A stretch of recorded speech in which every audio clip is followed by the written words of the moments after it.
So I'm back up here with Mr. President after a very successful first term in a lot of ways, in terms of like meeting the victory conditions and everything.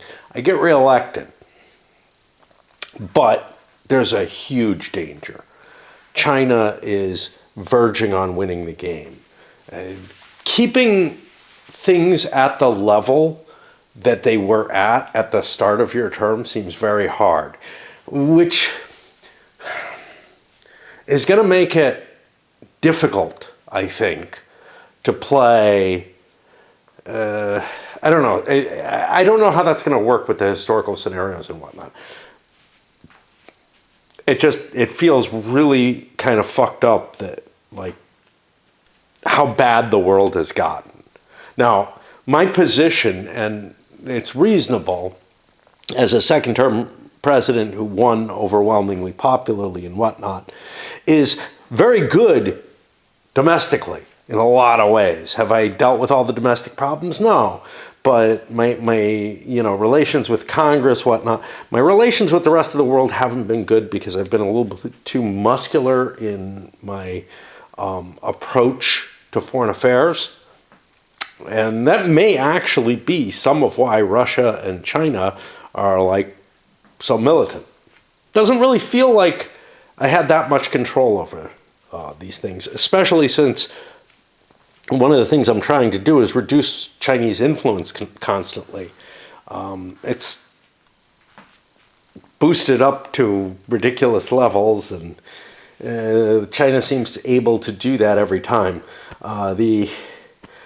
So now in the game, in order to set the game up, I took all the cards that were from the various decks, including over here, the event deck, that are unplayed cards, and all the cards that are in the reshuffle and crisis deck. Now, some of this is a little weird. Like, in the prior term, terrorism cards were added to the deck without necessarily being effective. But I'm going to be recreating those decks just as if it was an absolutely new term. So I have absolutely no knowledge of what those decks are going to consist of, except they're not going to consist of any of the cards that came from the removal section. Any cards that had the discard in them are gone. They can't come back. Any cards that were in the reshuffle may or may not come back, because again, not all the cards that are present are available. And now, cascading events, terrorism, and natural disasters, those decks have to be available. Those can end up being pulled into here through random events and whatnot, whereas the event cards, whatever I get out of this deck won't go. In the event that I don't have enough cards to seed the deck properly, then event cards fill in the extra spaces from those. So there was this. I don't think I went over this the first time when I played, but basically, we go to this page. Construct the crisis deck. Shuffle the event cards. Remove a number of cards from each. So I divide into 4. Now this may not work very well because this was out of the whole deck. I think my decks are going to be smaller this time, because the core was to divide the entire thing into 4 decks and then pull a number of cards out. And that doesn't quite align with leave all those cards out of the game. I'm still going to have just as many cards not in the game, but I think I'm going to have tighter, smaller decks. I'm not sure. It's weird because the deck grew over the 4 years of my first term, and now it's going to get pared down to a smaller deck for year 5 than it would have been in year 1. We shall see. The implication of that is that my decks are going to be kind of small, and that they're going to be smaller than they were, which means there's going to be less events in them than these other cards, because the instructions for adding other cards is at the same rate as it was when I had bigger decks of these cards. This is what I've removed, which is 30, 45, 52 cards have been removed from the deck. And the first deck is rather small, and they just get smaller after that, down to 1 card for the 4th deck. It feels like something's wrong. It feels like the proportion of events to terrorism and cascading events and what is the other? Natural disasters is just going to be really skewed by this. Especially since I start with a hefty set of cascading events already in play. Well, we'll see, but I expect this is going to be devastating for the second term. Example, I had 1 card in here. Now I have 3, 4, 5 cards in here. But that's not that big a deal. It's going to get incorporated into the other deck. But here's the thing. This other deck, this first deck that I'm going to face, it may not even be big enough to handle the whole thing. I still follow this source, which is divide into 4 equal stacks and then pull out all these cards. And I look at the second term, and it basically says, go through the procedure to create 4 new crisis decks. Do not seed cascading events. In the unlikely case you run out of certain kinds of cards, just add as many as you can, starting out from deck 1 through 4. There's nothing that puts more of these events in, and a lot of events have been removed. Sure, some of these others have been removed too, but I can still reach the same amount of those cards going in. This is going to be pretty weird, and I have the feeling that they did not think this through very well. For this to have made it through this way into the second edition, I kind of get the feeling people aren't playing a second term, because this is pretty fucked. To the degree that, this is a design decision that was made. And if there was any intention for it to be like this, it almost requires some sort of designer's note in here. Some sort of explanation of why it's okay that there are almost no events going into these decks compared to what there were in the first term. So as far as I can tell, I still start my first term with extra action points. It makes sense. Again, I was just reelected. That gives more power in a lot of ways to the presidency. I'm willing to, I would have viewed that either way. My legislative priorities, I had ignored those. At some point or another, I get to do the POTUS cabinet focus. And I'm not sure if that was at the end of the turn and I skipped it. This I did skip. And I pulled out of Africa for a national intelligence region and put it back into the Middle East. I feel like that's more concerning right now for whatever reasons. I don't know. The Central South Asia, I need to keep this here in Asia. I've got too many problems there. Central South Asia, yeah, actually, let's put it here. But I'm going to have to get intelligence assets there, which it's an action point I got to spend, right? Here's where where you set the POTUS. So let's jump down to the State of the Union, which we do get to do this time. I think I'm in order now. My ratings. Public approval is 9. Relations with Congress gets me 17, 25 with media, presidential prestige 36. I'm just, so big there. And I roll a d10 at -2. Public approval, 3 extra action points. +1 relations with Congress. Put a bill in the -1 box in Congress. I assume this can't be, again, it can't be one of the signature or whatever. And then 2 actions of any type. Key things I wanted to do, I got this big 4 terror group up there, I got to deal with that. So, 1, I managed to remove a Chinese influence. 2, I moved assets out of Central America back into South Central Asia. I've got an ongoing war there, I should have them there anyway. SOE impact, yeah, it says not turn 1. It is turn 1 again, but it's really turn 5. So you ignore them for this. That gets me 2 economic assistance. I don't have any allies that are problems, so I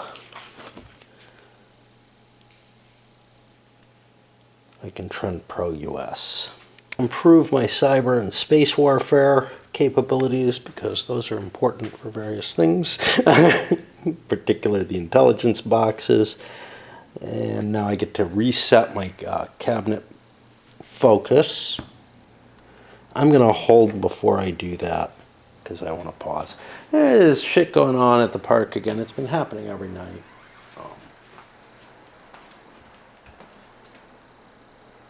It's a plane or a helicopter.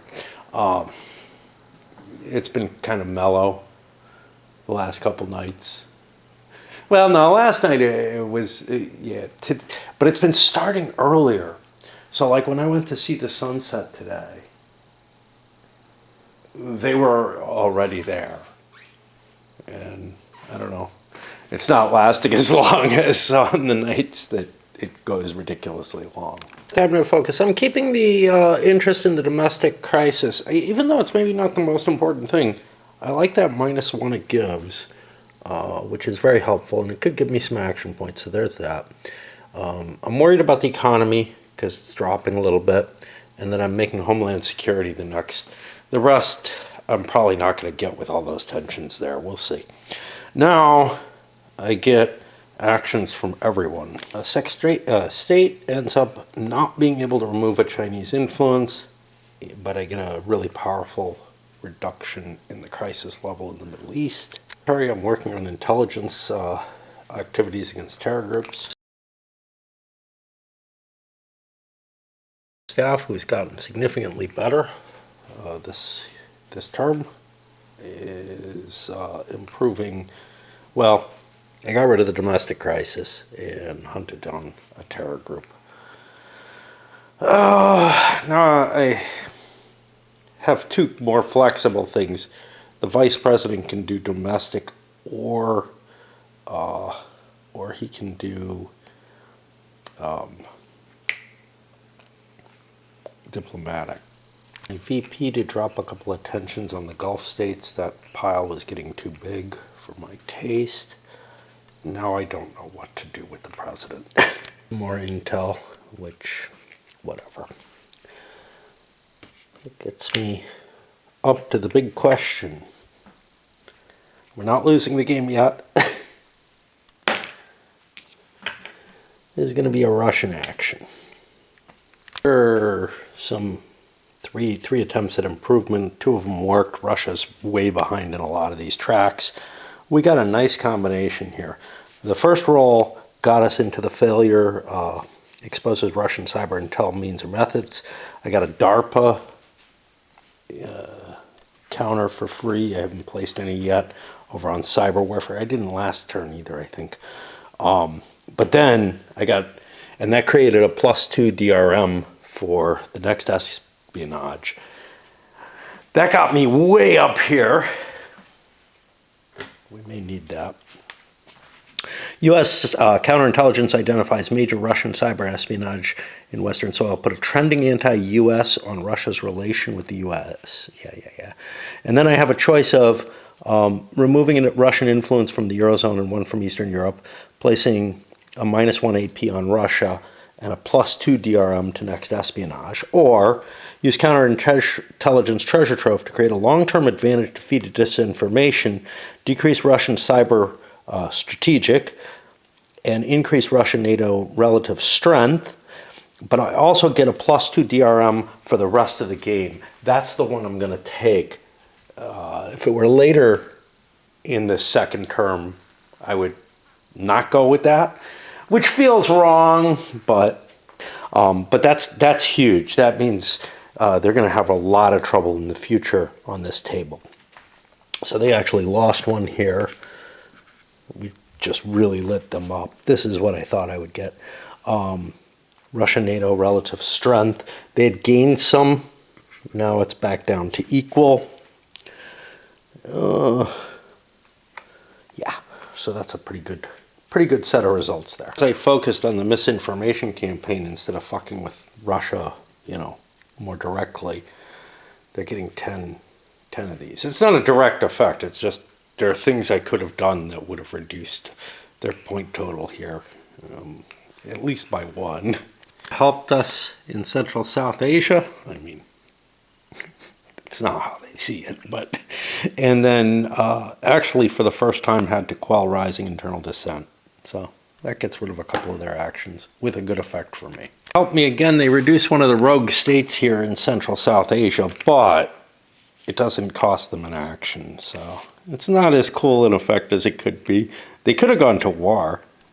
Success in their cyber attacks was to drop NATO relations. That's something I'm going to have to try to fix.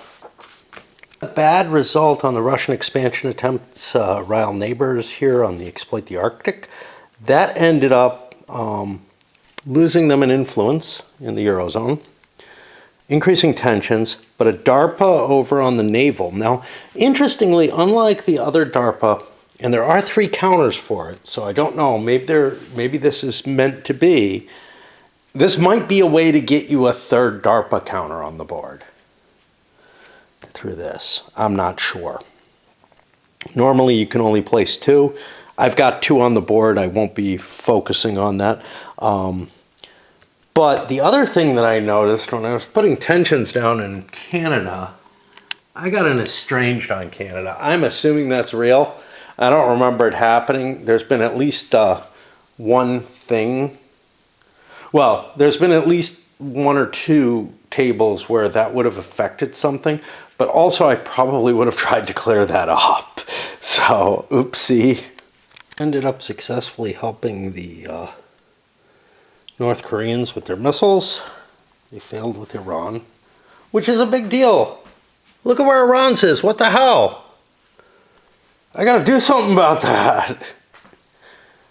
Wow. Especially since there's a war going on. Uh-oh. It's with the Gulf states, but wow. Yeah, things are in worse shape than I remembered them being. There were things I wasn't paying that much attention to that are deadly.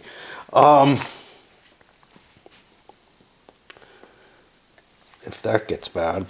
And then Russia decides to prepare for war. They got the shittiest result there possible for them, which Russia did a military buildup. Well, NATO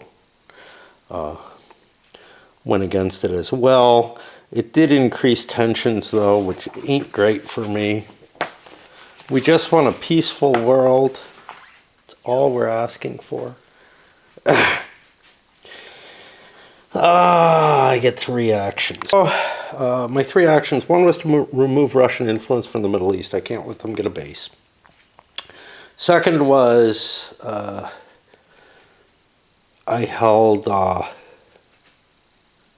had the Canadians come visit me. That gets them up to close. It's not great, but. And then my 3rd was to do some intel gathering, which some of it worked.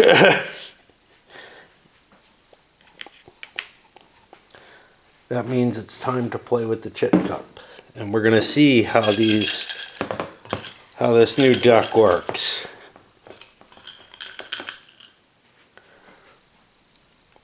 Hey, we don't get any pluses. That'll help. So 2 cards. Iran defies the IAEA. Imports nuke components from Russia. Yeah. Increase the nuclear vessels by 1 box. Plus 1 regional crisis. Okay, this is a problem. We just hit mass deployment here.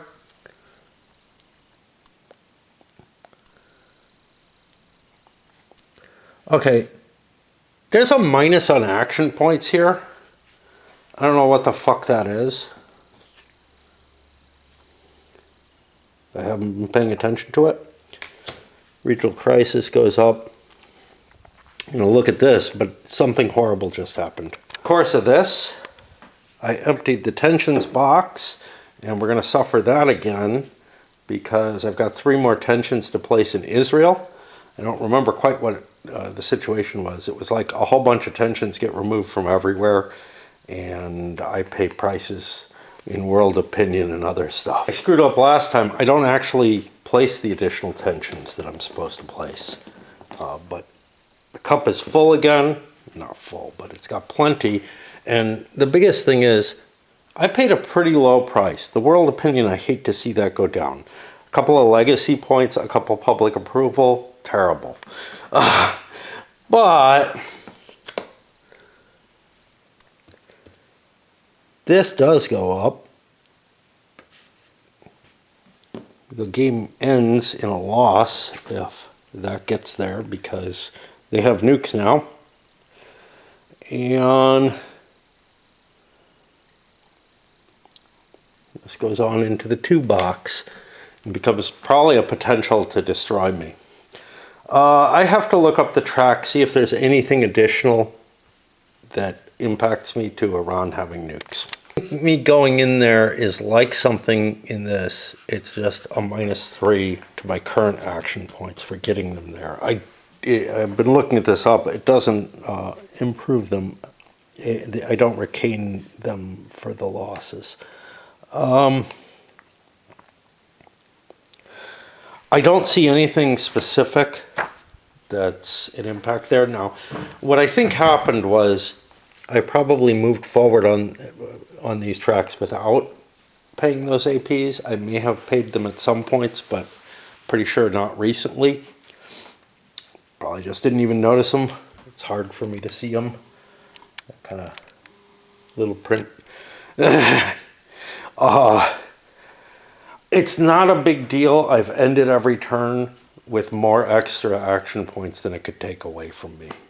Would I have, on the last turn, when I actually remembered to spend my APs, maybe I would have had a few more. But most turns I've forgotten to spend, and I've had like 10 or more APs left over. So I figure it breaks about even.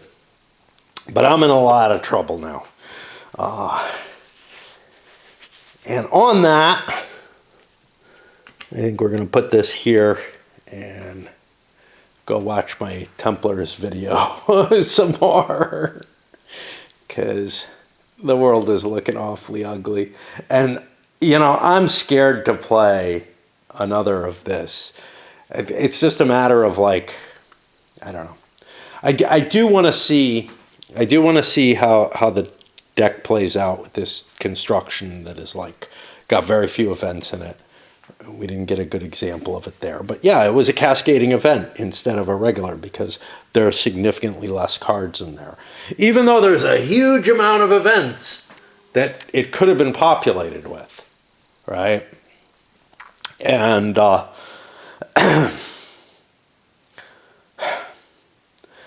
I'm just like, wow, I've invested a lot. And this is kind of the problem. I've invested a lot of effort into a game that, like, I'm going to get that big disappointment at the end. I knew that when I walked away from it to play something else, that this particular one was going to crack up, but it's cracking in worse ways than I thought. I really didn't realize that I had Iran up that high. Ruh-roh. But yeah, I'm assuming Iran's going to go to war with Israel if I don't do something quickly. Fortunately, before we could get NATO up to very close, their thing shows up. I mean, it was 50-50 whether Canada well, if Canada or NATO were selected by this. All right, interesting thing here. I got a slumping economies, and all the economies went down. Mine most badly affected, but the Eurozone, the next thing I rolled, Eurozone thrives, right? No, strengthens Eurozone. Economy improving on the Eurozone. If it's already at 7, then increase the stability. Now so far I've been playing it, and somebody chimed in that that's the right way to do it, and that when these little trending markers, when the track is on the furthest to the right or left or whatever, and the trending marker goes in that direction, you put it there and it's extra padding.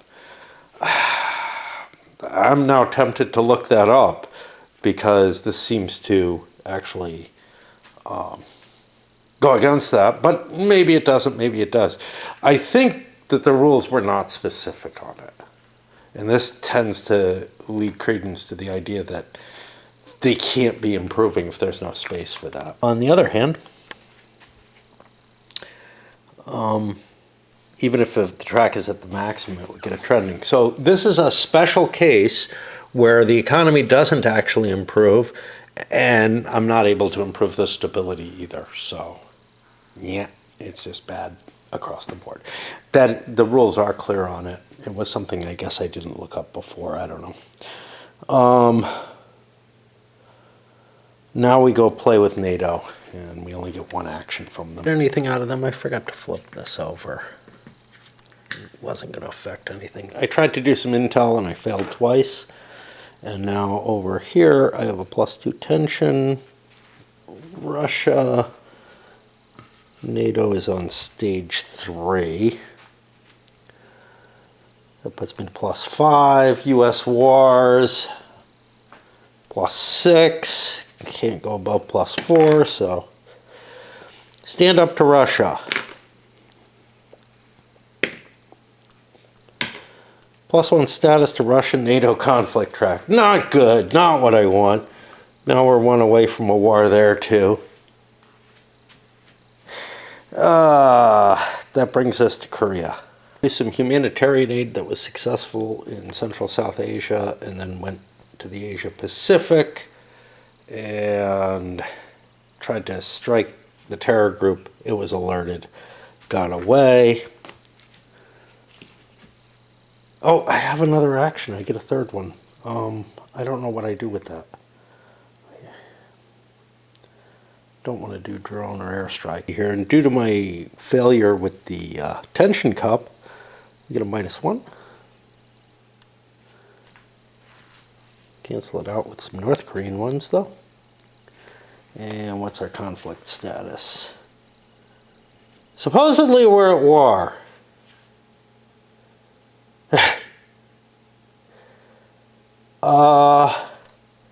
That can't be right. I think I forgot to reset this. That war was finished. I have to look up and make sure that's right. So we were at +1, +2, +3, I guess. Strengthen military ties with U.S. Add attention to North Korea.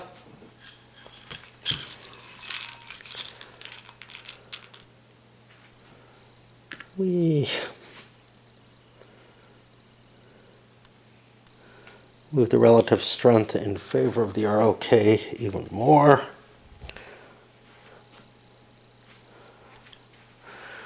Well, at least they don't have nukes. Here's the thing. The Gulf states are winning a war against, and it's a guerrilla war, against Iran. Iran has nukes now. Now, I don't know what the hell, at least the Gulf states attacked. But I feel like if it got extreme, they would drop a nuke. And I don't think the system handles that. or that it would force negotiations or something. And again, I just don't think the system handles that. That was the ROK. Now we get to play with Iran. Well, lots of tensions. 5 tensions, huh? Not there. No -1 AP. Iran is at war. Roll on the Iran at war. There are no tension counters on Iran. Nope. Okay, +5, but +4. They're currently losing, +3. Nope.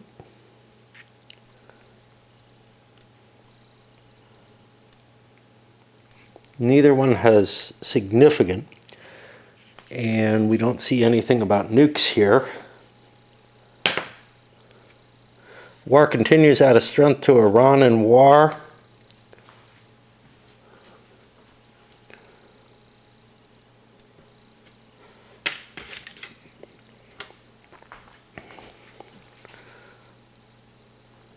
I don't know where we were. It was +3, I think. Oil disruption put a worsening economy on the U.S. and China.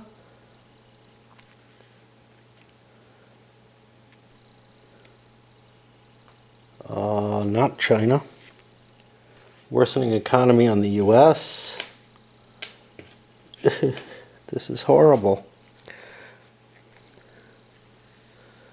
EU. You know, that padding that I should have had, as far as I'm concerned, because I got nothing out of what I got. Place an improving economy on Russia. Yay. And now I play with unstable states in Central and South America. There are none. We get to do the POTUS cabinet focus. We succeeded across the board with our cabinet actions, which got us a couple of APs for the big one, but we improved our economy a little bit. It needs it. We killed off a terror group, and yeah, like I said, we got a couple of APs. That makes this not that great, but the thing is, there's so many cards that can screw me that, like, domestic crisis, if I have any, I wanna focus on it, I think. At least that's how I feel about it. I lose some media. I get 2 domestics. Hunted that terror group, getting it up to the box, and we successfully improved the economy a little bit. Let me just look at the presidential masters. I think it's diplomatic. Yeah, it would be diplomatic to have somebody come in. Okay. That's going to put me to the legislative,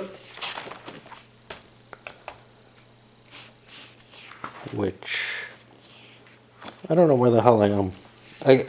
I get lost because I don't flip anymore. That's over here. Oh boy. Past 2 bills, the job creation and Social Security, they both affected my economy, and in addition gave me legacy points and all kind of other goodies, most of which I don't actually get to bank, but that's okay. And now we didn't pass any landmark bill. I didn't go for this. I could have pushed that harder, but I wanted the Social Security, which was my campaign promise, out of the way this year. And, you know, I worry about that in the next legislative section.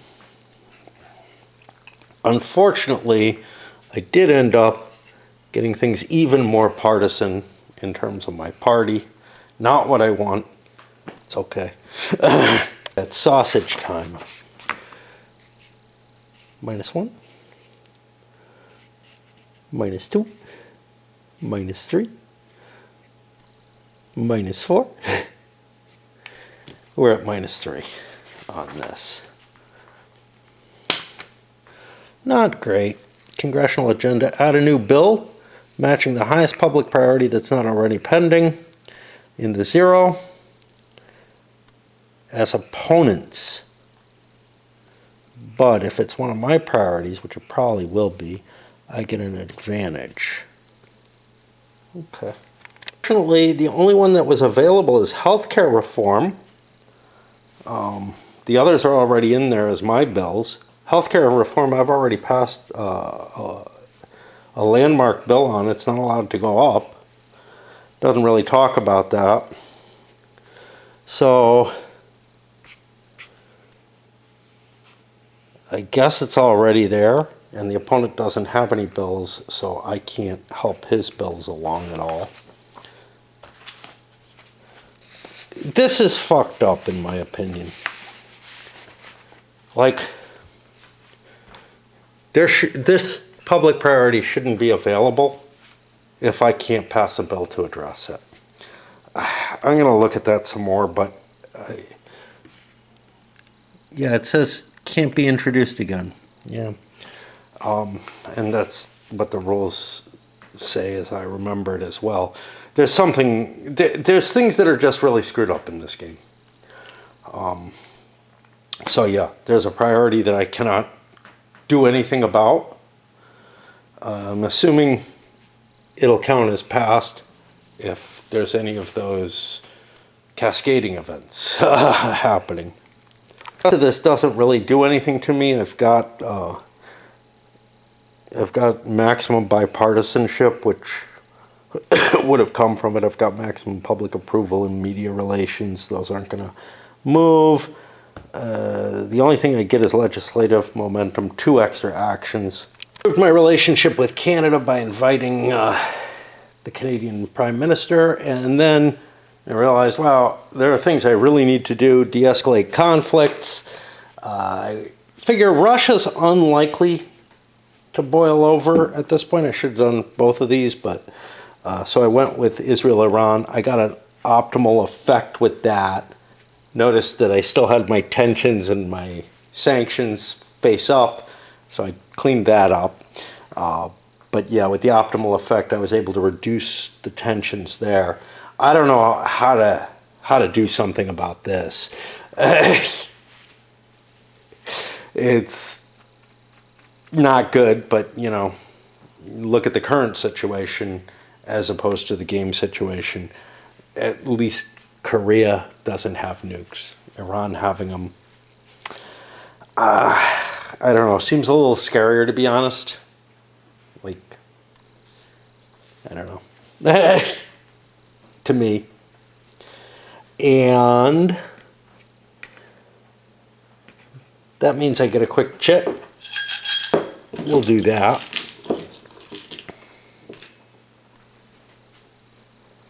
It's going to be a single crisis card. That's cool. It's a plus. It's raining, which is maybe why, it's certainly why they probably left early.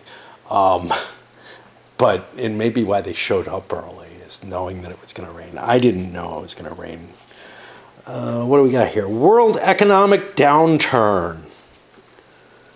If the world economy booming has occurred already this year, ignore it. I don't think it has. Otherwise, put worsening on all 4 SOEs and a regional crisis all over the place. And this is going to have to sit kind of face up so I can remember if the downturn, if the booming happens. All operations were both successful for here, and now I get to roll over on this. -1, -2. And where do I have these? It's the 2 places I hit. So Central South Asia. Move a terror group in the into the locating box. Okay. I left this alone, I actually worked on this. I left this alone because I'm going to let China deal with that. If there are any remaining terror groups not in gathering, move one of them in. Okay. Effects on war. There is a war in that region against a rogue state. Add 1 strength to U.S. ally on that. Or, if there's a civil war, I can share intel with the UN in order to get them to intervene. Make a broker peace with an additional -1. Like, I think we're just going to succeed at this. So I'm going to go for the Civil War instead, I think. That didn't help either. And it's like, yeah, the point of strength wasn't going to make much difference in that. So now we go over here to the Asia Pacific, and again, I'm at -2. I get a good result. Move a terror group into targeting.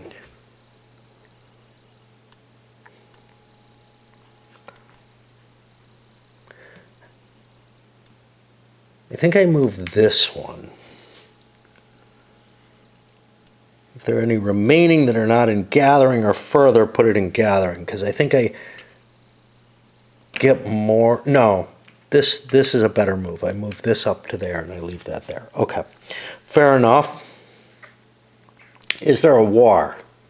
I don't see a war. I don't see a civil war. So I get nothing bonus there. That was this. It's funny, like, when I was playing the Astra Titanus, I'm like, oh, I gotta pull myself away, and I want to come back down and everything. This, I'm not feeling that. Not feeling that at all. You know, this is more my kind of game in some ways. Like, that's just, I don't know, that's got a comfort game sort of aspect to it, though, where it's like, yeah, I may like this more in certain ways, but I don't enjoy it as much, if that makes sense. It's like, yeah, I don't know.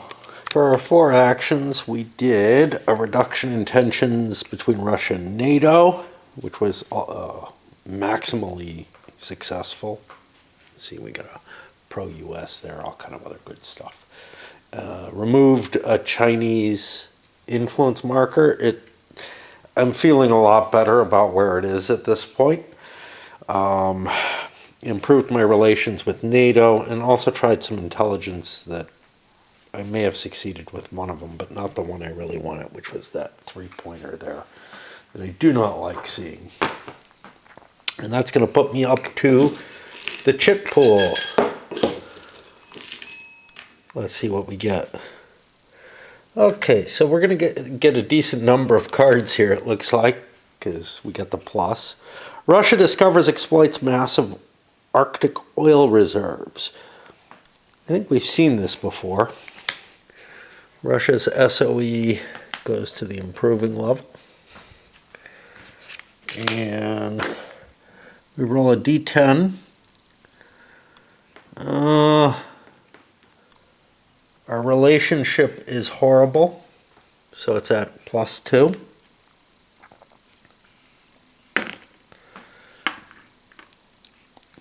Russia sells cheap oil to China, put an economy improving on both of them. Not going to help Russia, but okay, well, that's not terrible. Second one, Chinese cyber attack disrupts U.S. allies. That doesn't sound good. This is a cascading event. Remember, there's a much less of a chance of just straight up events, so that's going to be against Australia. Put a tension in China, as if I don't have enough already. and 2 in Australia.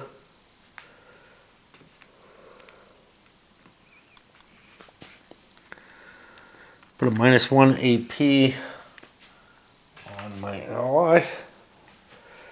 Not cool, not cool. Trending anti-US on China relations already there. And more cascade. And that's one thing, the cascadings, there's so many there, I only get hit once, so whatever, you know. Another crisis card, and then another chit afterwards. Public protests, positions of your party radicals. Okay. I can either defend my party radicals or speak out for tolerance and moderation. I'm totally in favor of tolerance and moderation.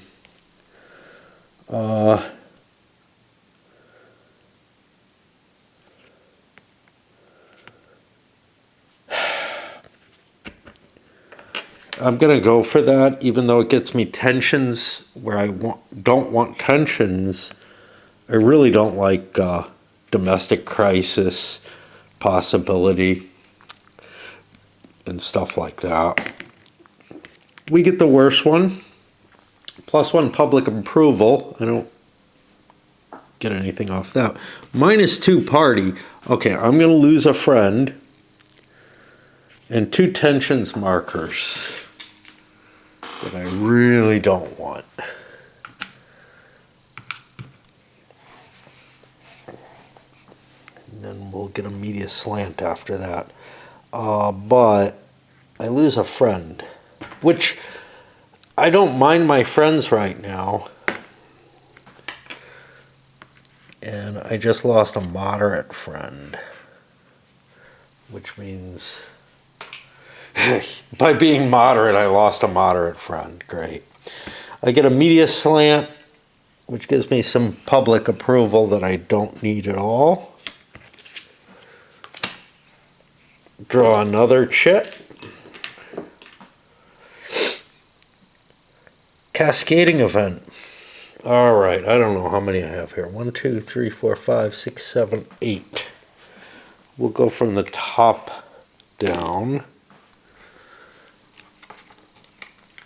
That's going to be this one.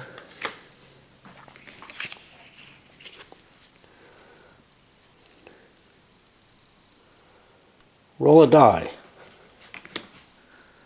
I can spend 2 action points if I choose.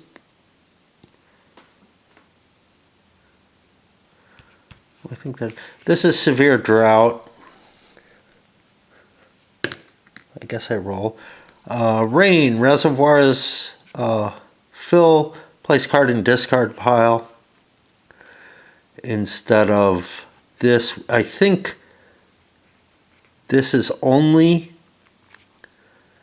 if I get the drought continues. I'm not sure, but that's the discard pile. So I killed a cascading event. That's cool.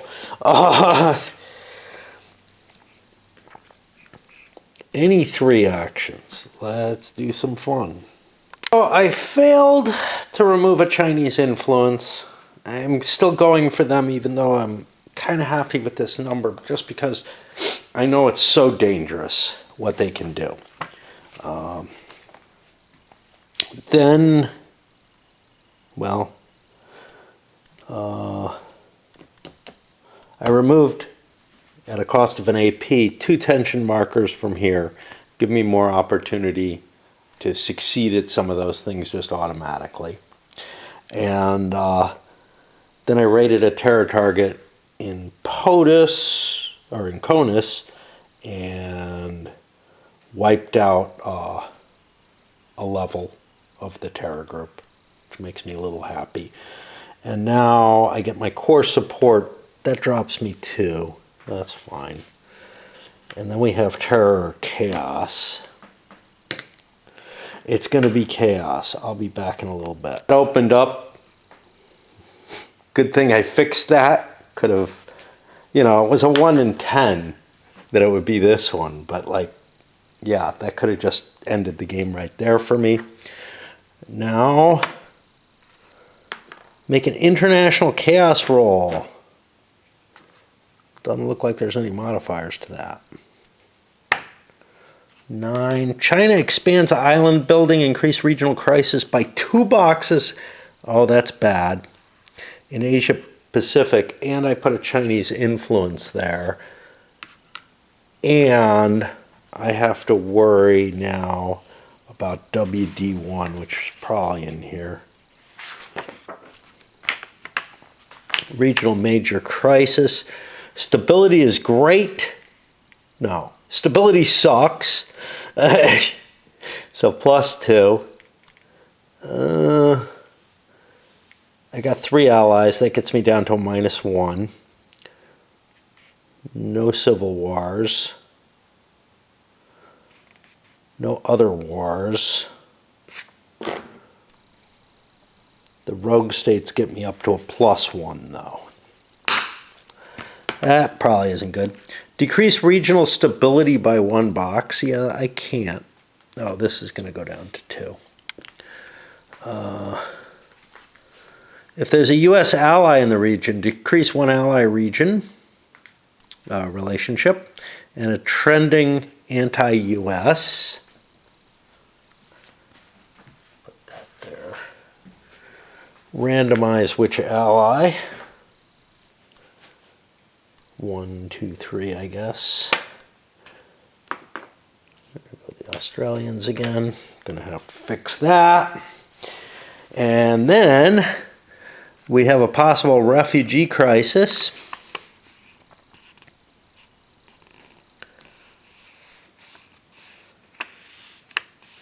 The expanded crisis creates a flood of refugees that overwhelm local capacities. Put a -1 AP on Russia or China. It's China in this case, and 1 on a random ally.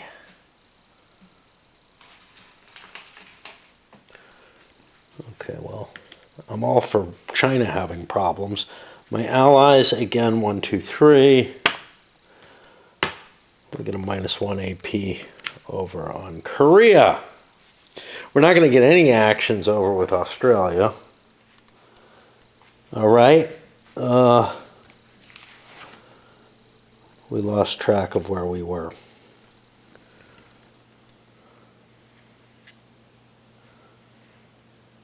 We ended up with the international chaos, right? What's this?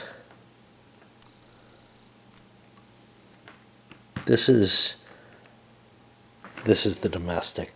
Yeah, see some of the formatting causes issues. Like, to me, these should be under this, and instead they're blasted out. All right, let's go to an ally rogue. I don't know what D is. Canada Gulf. For Canada, we tried to do some terror group hunting here and here. That didn't do anything, and then we decided to increase stability there. That did. And no tensions. -1.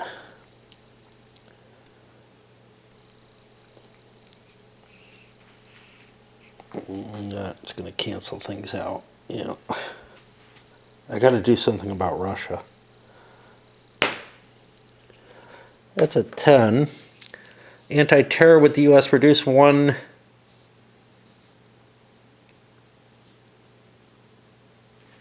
CONUS Central America or South America. This is the highest level 1, so it goes down. That's kind of cool. We have no markers there. So now we hit the Gulf states and try to figure out what they want to do. They have an extra action point. They're at war. I don't know. Decided to use our first one on a strike against this, and that worked really well. We got this. I didn't get the, legacy point and public approval and everything off of it, but we got intel on another group. We destroyed that group. we improved the regional crisis level. I have to think about my other two actions because I do have an extra action point there. Oh, I have these. I have to think about these too. Well, we reduced the regional crisis to 0 to try to give us a bonus on stabilizing the area. We didn't get the success on the stabilization though. And one of these comes back. Not quite. Oops. We go to the Gulf States table. There was +3.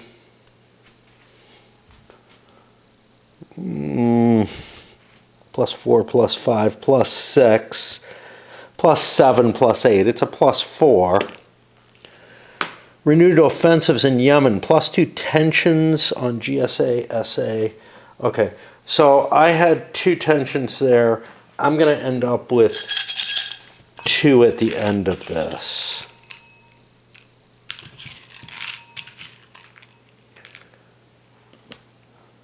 After the redraw. +2 tensions on Iran as well.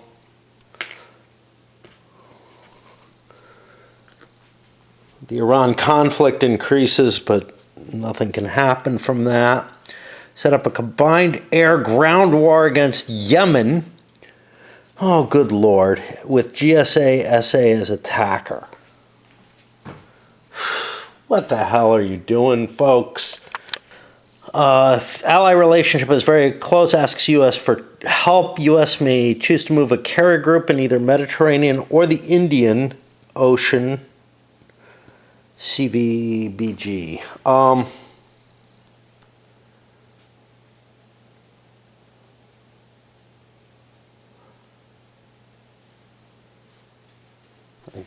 I guess I join. Doesn't seem to be too much against that.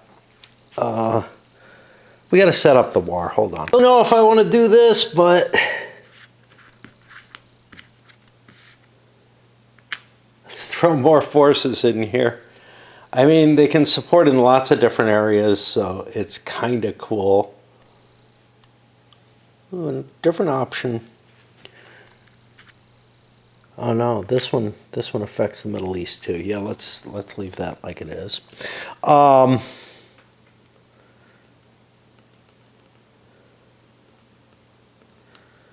Then if a carrier is present in one of those zones, you may choose to help. I do. I lose a UN goodwill. Good, I don't have any.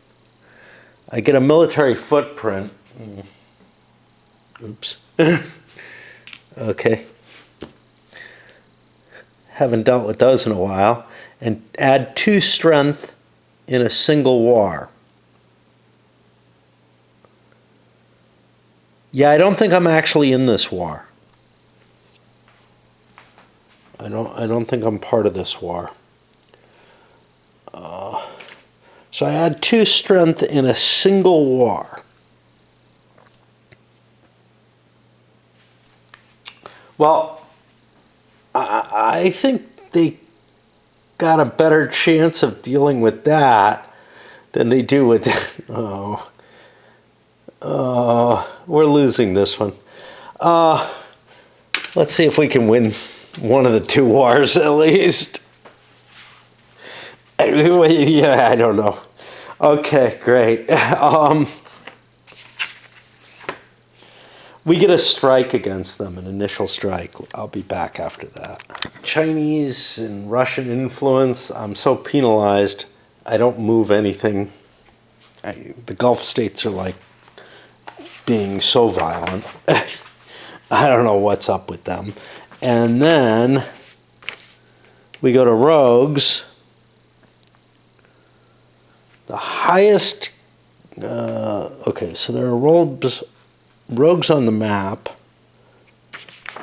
Doesn't appear to be a modifier for that. Highest level game created rogue state acts. It looks like that's that level. Oh, we got a level 3 down here. Okay. That's the level 3. Use that rogue state action process for that specific rogue state on WA3. Okay. I'm in here.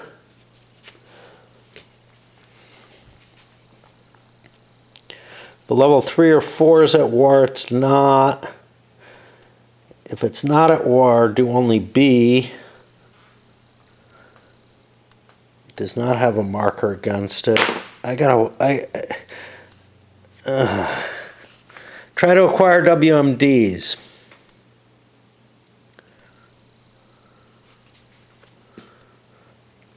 A -1 DRM if it has a WMD not acquired.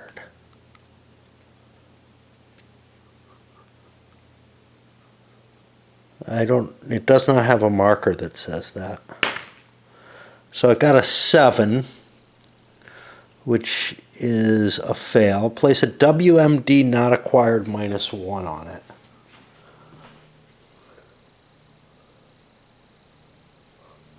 I bet you they're on the other side of these. Okay. This state is becoming a real problem, and we're going to need to do something about it, it looks like.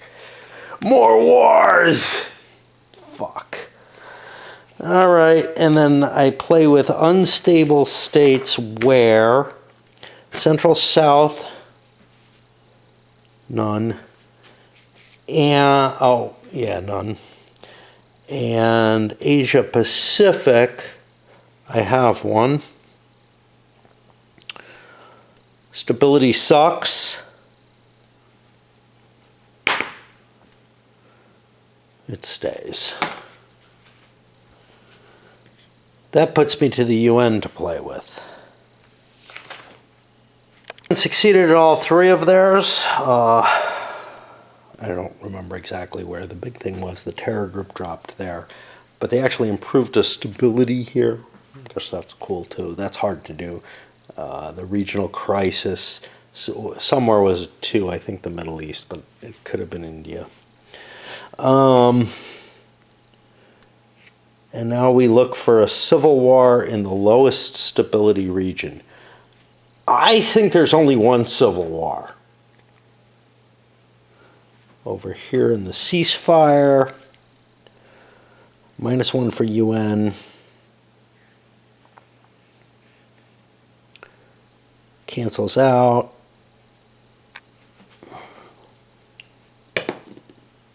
Not good. Renewed fighting, +1 regional crisis.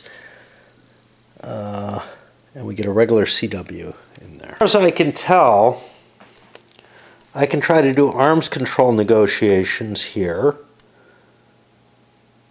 on Iran, even though they have missiles now.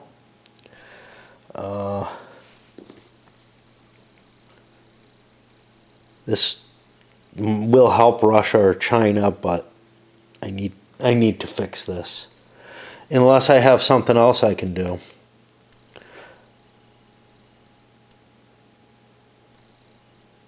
Actually, I'm going to go for the NATO-Russia, because that can end the game right away. This one requires a couple of spaces, so let's try that. Yeah, no luck. I don't think I spent my action on that. And that is the only action I get. Now I get 3 domestic actions. Okay, so for those, the first thing I tried to do with no domestic crisis, I tried to get rid of that lingering domestic issue. That's hard to do, but whatever. And I failed. I got rid of 2 more tension counters from the cabinet. I now have fully effective cabinet there. And then I tried to track a terror suspect. So I'm feeling pretty good about the world in a lot of ways, except like I need to do something about that. And that, by the way, I pulled the books that I really don't need over to there. Well, let's see what a chit does.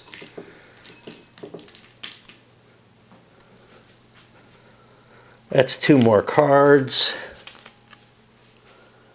Press conference gaffe. Make a presidential prestige check. I am so mighty. Make fun of myself for the error. The public relates to my charm. Excellent. And this goes away. But I get a media slant, which also improves by public opinion. Great. And the second one, military coup in Thailand, or as we call it, Thailand. +1 regional crisis in Asia Pacific, not good. Place attention on India and Australia.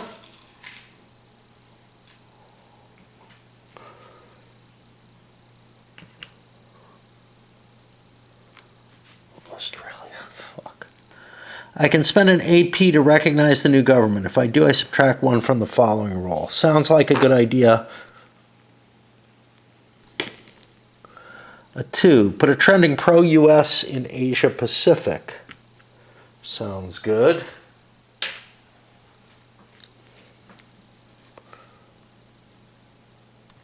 Okay. How's my pipe? Yeah, this is a good place to stop, I suppose. War progress. There's a lot of wars. That's going to be a pain. I was kind of thinking, it would be nice to get down to, the China, but I never have the energy in this one. There are a lot of dreams last night, but, it's a little past noon, like 1 at this point, I guess, at least. Had breakfast, ready to start playing. I kind of want to get through the year before I go dancing tomorrow. Maybe have a shot at it, for whatever reason. I realized I've been moving this one in the wrong direction the whole game. These two, I think, are right, but since this one appeared, I've been moving it in the defensive direction. I know that's not true. Anyway. We ended up taking a loss, which is going to affect public approval and whatnot, but we will be defeating the war. I think this should have been won last time, actually, because I had it all the way over here. It would have been over here. That is the win box. I thought you had to move out of the box, and may have had wars go on too long because of that. Certainly this one did. Second war, for some reason the Gulf state attacking Iran, turning into a guerrilla war with the Gulf states losing. They ended up losing the war fully. And the main effects of that are the Gulf states are now estranged from the US. We didn't tell them to go in there. We didn't want them to go in there. What the hell? No way I would have greenlit it. It was a stupid war. And then Iran ends up gaining some influence over here on an unstable state, which I'm sure is not a good thing either. All right, well, now we have the Gulf states attacking Yemen with U.S. aid. They didn't request U.S. aid against Iran, which is a good thing because Iran has nukes. I guess that's a better looking situation. And this ended up an ugly stalemate, dropping into a guerrilla war. This is believable as a guerrilla war. The Gulf states attacking, they're stronger, blah, blah, blah. Nothing good happening still out of any of that. Now we get to play with the civil wars, and this is with all of them now. An AP on the only one there is, and it continues. That gives me 4 diplomatic or military actions.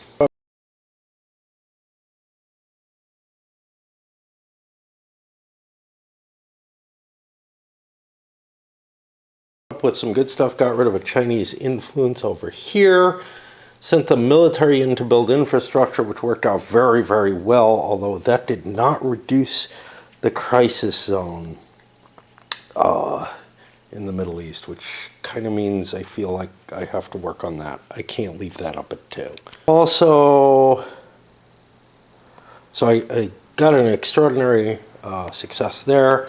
I also called in the Gulf states to come for a visit and improved them a level. Great. I think I have other things I want to do. Maybe. I'm wondering about spending points earlier in the turn.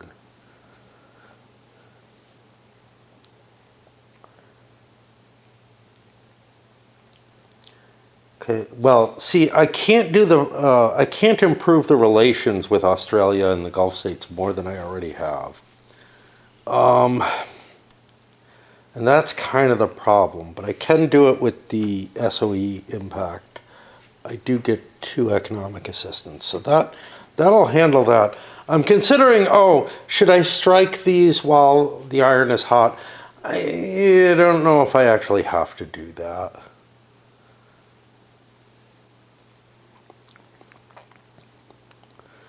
And although there's reason to start a war here, really good reason.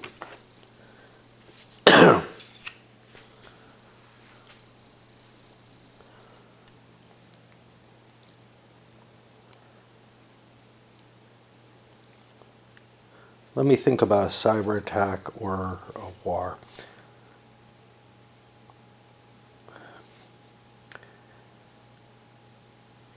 See, I'm just afraid of the chaos a war creates. Oh, there's this.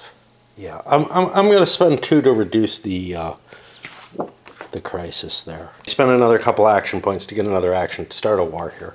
We get surprise on it. We'll see what we get.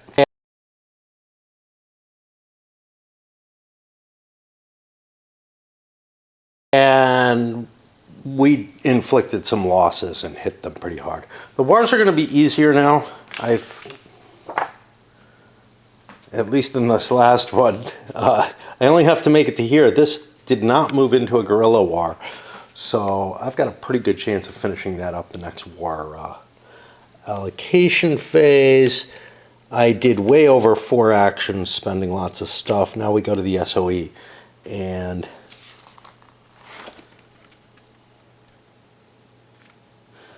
we're going to do the economic assistance to the 2 allies we need. Sure, I'm going to regret this, but let's go into the China Acts.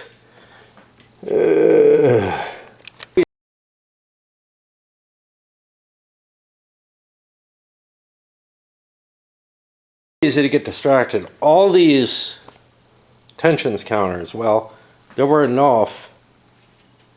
What happened? Oh, there were enough to raise China-Japanese to almost war. And while I was there, I noticed, oh shit, I forgot Russia-NATO went to war. Some of this has to do with walking away, but I don't see being able to play this game, sitting it through. So there's going to be times when you're going to, no matter who you are, you're going to be losing focus and not remembering where everything is. Yeah, you could do if you play more straight through than I do, you could do, a check that takes about the amount of time that I'm up here each time to see what all the situations are and familiarize yourself, kind of like you would, between sessions of Game of Empires and Arms or WIF or whatever, under normal, multiplayer circumstances where you're sitting down and playing for 6 hours or something, and then once a week or whatever.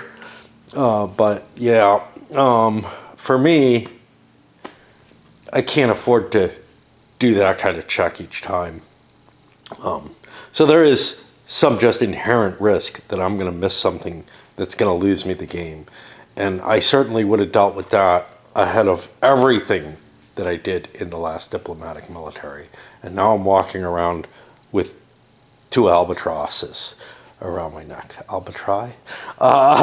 Yeah. Okay. Managed to improve its naval forces in tech and cyber warfare and space warfare.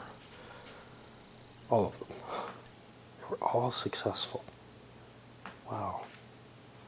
That can't be. I failed at one of these. The cyber was the last one. Okay. All right. So this does bring something up. Again, an issue in the second term, which is that I'm sort of running out of track in some cases. And that's going to make it so that I can't keep advancing. Now, I don't think that's reasonable. I think, again, there should be more second term rules. For example, shift these down a number of things. But there is the weirdness of, there's a couple of them that have to do with if the US is over 3, they get a bonus. So you can't really do that. But there's not really enough room on the charts, and the idea that you have reached the maximum possible technology in any of these is somewhat ludicrous, and that no matter what, Russia or China will catch up to you in them. And I can see that possibility. I mean, we can see here, I'm at level 6 in 3 of these 7. And it was not particularly a massive effort to try to get technologies up. Getting the technologies up tends to create a certain bootstrapping effect, I guess. Chinese massively double improvements off the espionage table massively increased this rogue state's strength. This is a problem. I was at like 3-1 against them. I'm not going to be more than 2-1 against them at this point. I was barely at 3-1. Not a good positive. Although I only need to get one more level, so with some luck. But I don't know. Economy improves, and with their Belt and Road initiatives, the amount of influence they're going to have, it feels like it's almost assured that they're going to improve their economy every turn. The Belt and Road has not been all that. It hasn't been that impactful compared to the core economy, and there's not much that you can do with the core economy here. Since Xi has taken over and taken that more militant aspect, and that's reflected here, China's economy has not been growing the way it was under Deng and Hu. So anyway, I feel like it's getting it wrong. It's making the Chinese economy burn too brightly.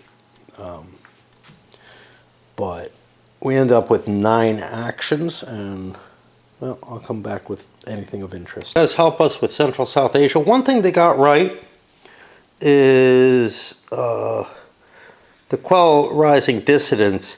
If China's got a good economy, there's more likelihood of dissidents. Those are linked, but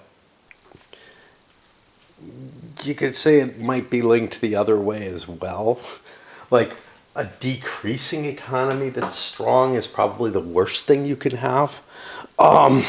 Anyway, they did not try to crack down, and then they jumped down to cyber attacks and had 2 failures there. Efforts, mainly influence has been growing. It's what happens, but we were set up well for it this time. And they tried to pull Pakistan back, but Pakistan wouldn't listen. And something that I don't think I've been noticing, which is the U.S. may immediately make an attempt to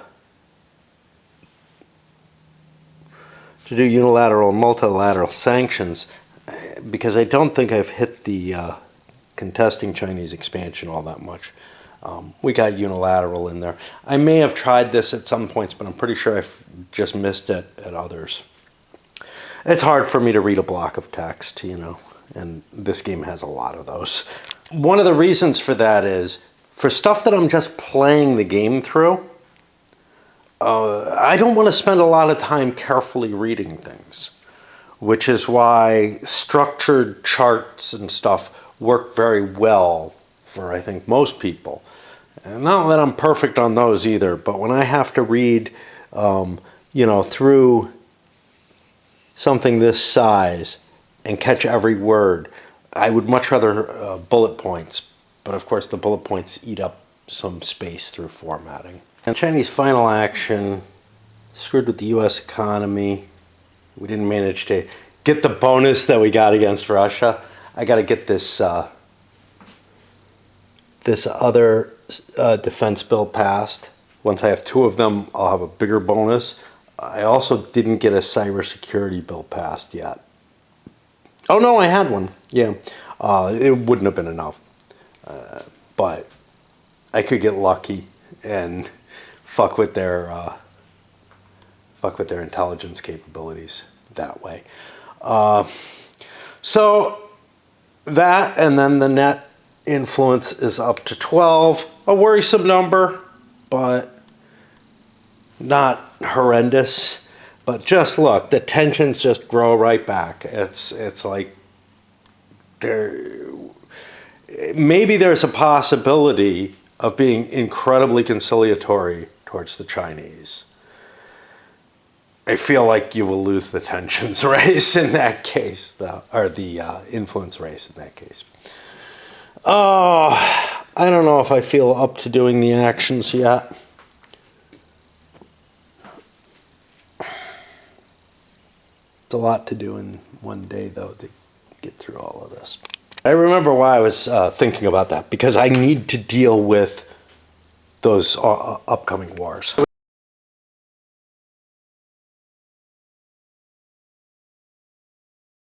We got our big goal there.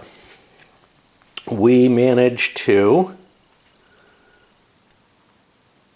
get rid of a Chinese influence and reduce the two wars that could end the game, each by one, as well as improve all sorts of other things. Without using up any action points, I'm debating whether or not there's anything I want to do action points for. Whether there's anything that's, ready to boil over if I don't deal with it.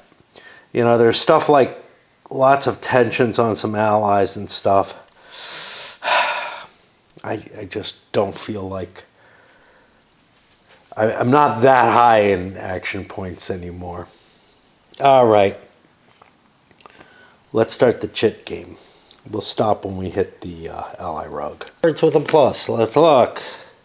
Coup in Egypt. Place a tension in Israel.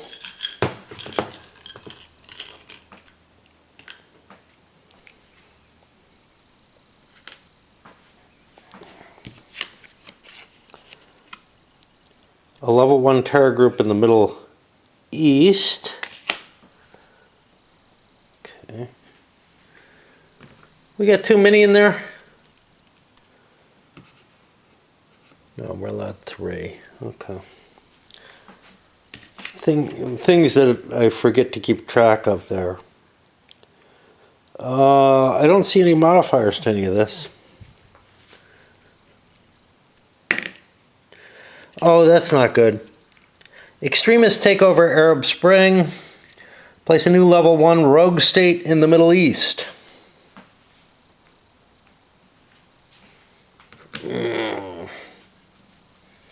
+2 regional crisis.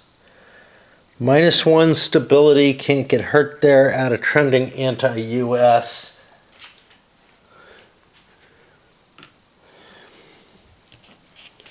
Why do they hate us?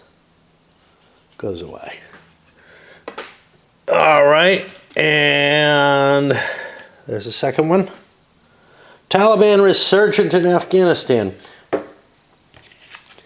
Now this feels weird because I'm not, yes, the Taliban's here throughout the entirety of the period, but they own Afghanistan in certain eras. I don't know if this gets removed due to scenario, I highly doubt it. If there's already a rogue state in Central or South Asia, yes, there is. Place an unstable state.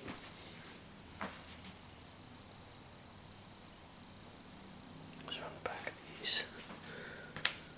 Joy.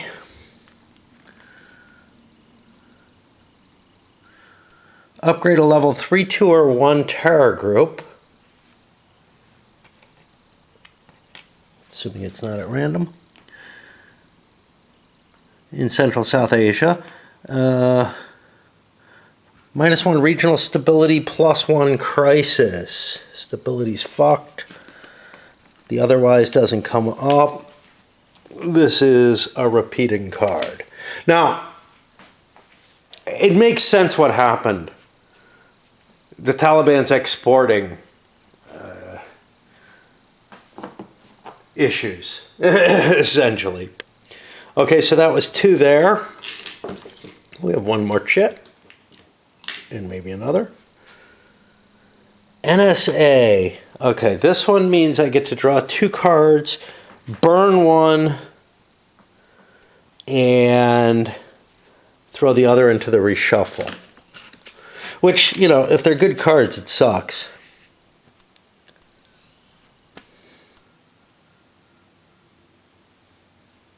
I want to burn the cascading event. And I'll put this here.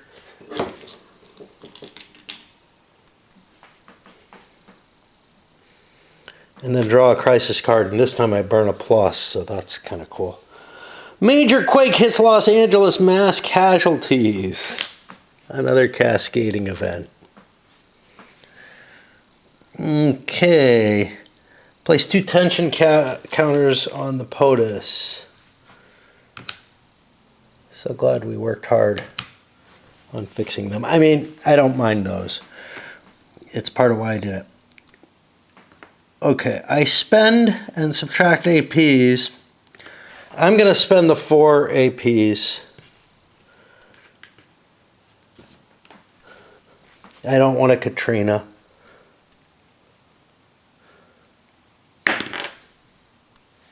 I get a 1. No further effect.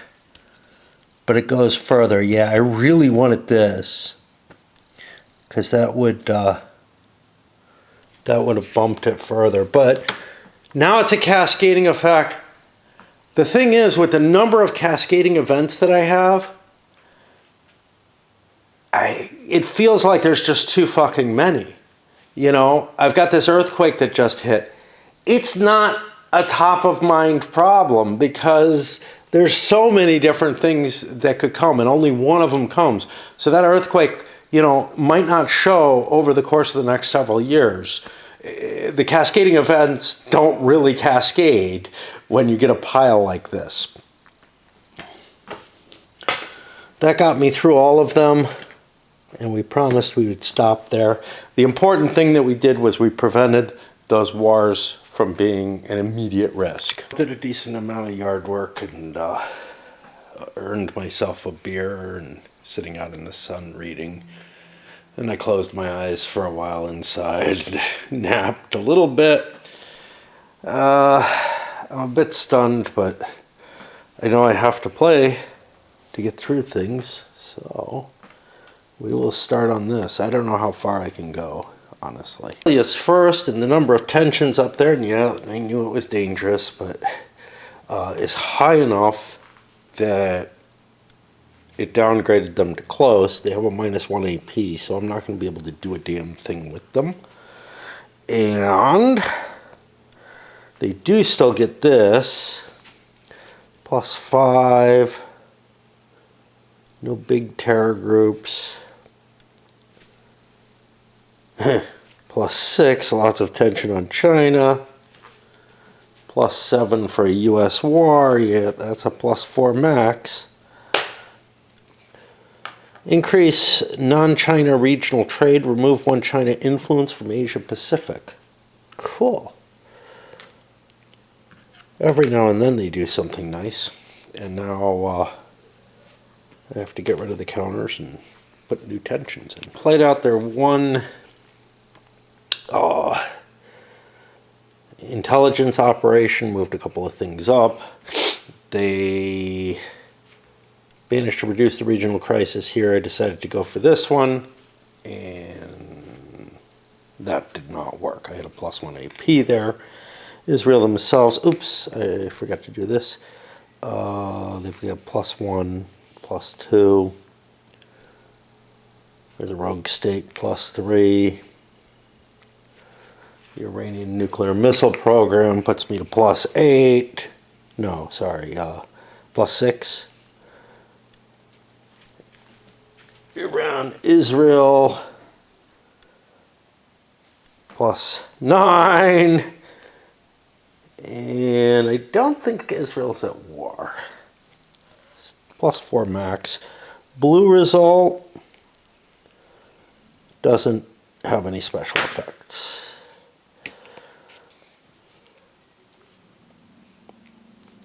Strike Iranian-backed missiles weapons. Remove one in Iranian influence of your choice in the Middle East. Iranian?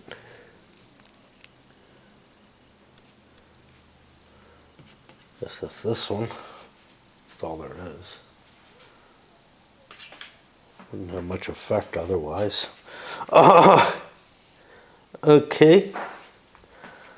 That gets me to India.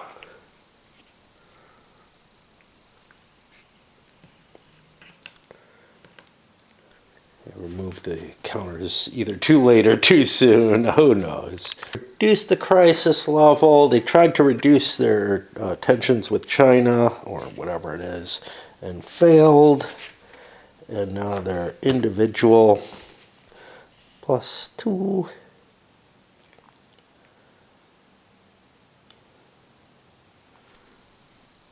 Nothing that big. Status is, I'm sure, greater than 2. +3. +4.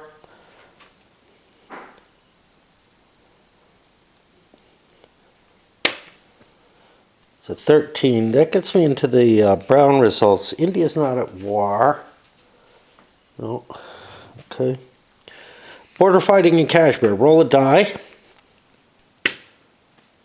No. Attack Pakistan. Oops. Okay, worse. Set up combined air-ground war. India's the attacker with -2 DRM for surprise instead of a DRM -1. Okay, so this is really weird. It's making it sound like there's normally a DRM for surprise, and there's normally a check.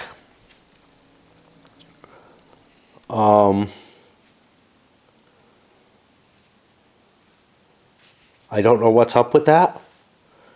And then +1 to Central South Asian Regional. We can do that.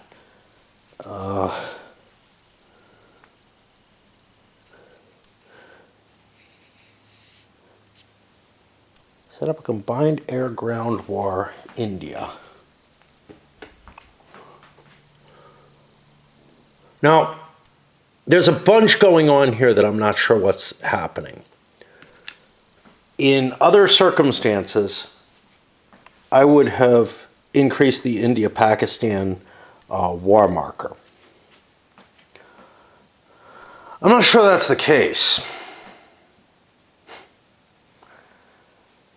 Because this isn't generated by the track, right? Like, I don't think we've had a war that's triggered by this kind of means that has a tensions track. So I'm going to have to dig in and figure out what the fuck is going on here. But attack Pakistan, set up combined air war. India's the attacker with -2 DRM for surprise instead of a -1 DRM. There isn't a surprise check normally, so I don't know what I'm checking against. At least when I looked before. Maybe we find something new here. Okay, I think what it's saying. Let's check again. I don't remember where we were.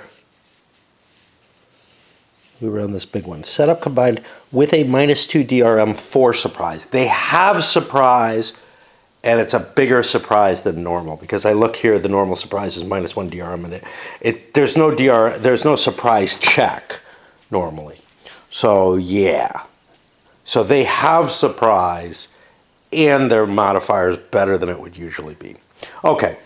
I still haven't answered the question of whether or not they're on the tensions track. I can't imagine if they didn't have a status of at war, what that would mean if they enter another war. That feels incongruous, but it doesn't say put the track to war, and I don't remember anywhere in the rules where it talked about that. Here it is. If there's a war is triggered or is governed by a conflict track, set it to war if it isn't already. Otherwise, there might be the possibility of a pair of nations being at war twice or something like that. I don't know. And add the numerical counters equal to the relative strength. I've got that. It's a 9 to a 5. And now we go forward. Well, the first thing that happens is a +1 regional crisis, which I think, got off of this too. +1 to Central South Area regional crisis, but now we get another one for progressing the war.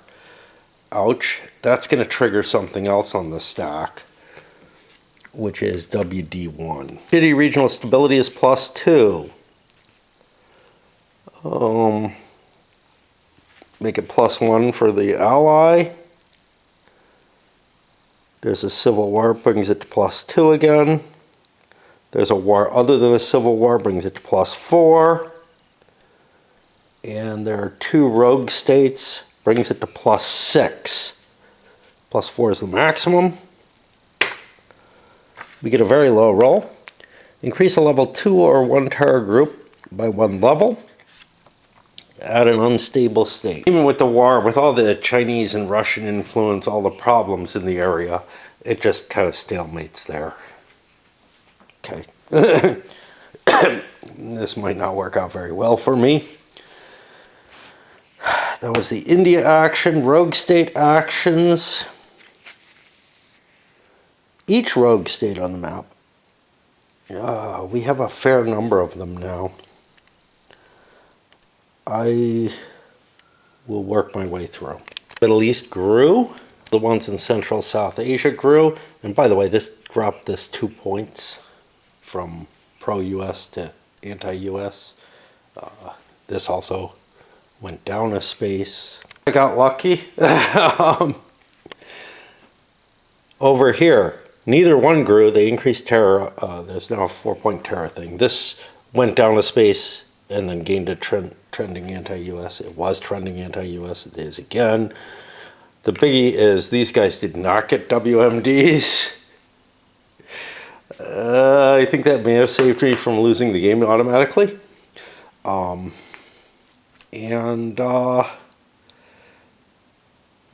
Yeah, that seems pretty ugly. Now I get to play with unstable states just in the Middle East and Africa to see what happens. Got a lot better. A couple of unstable states cleared up.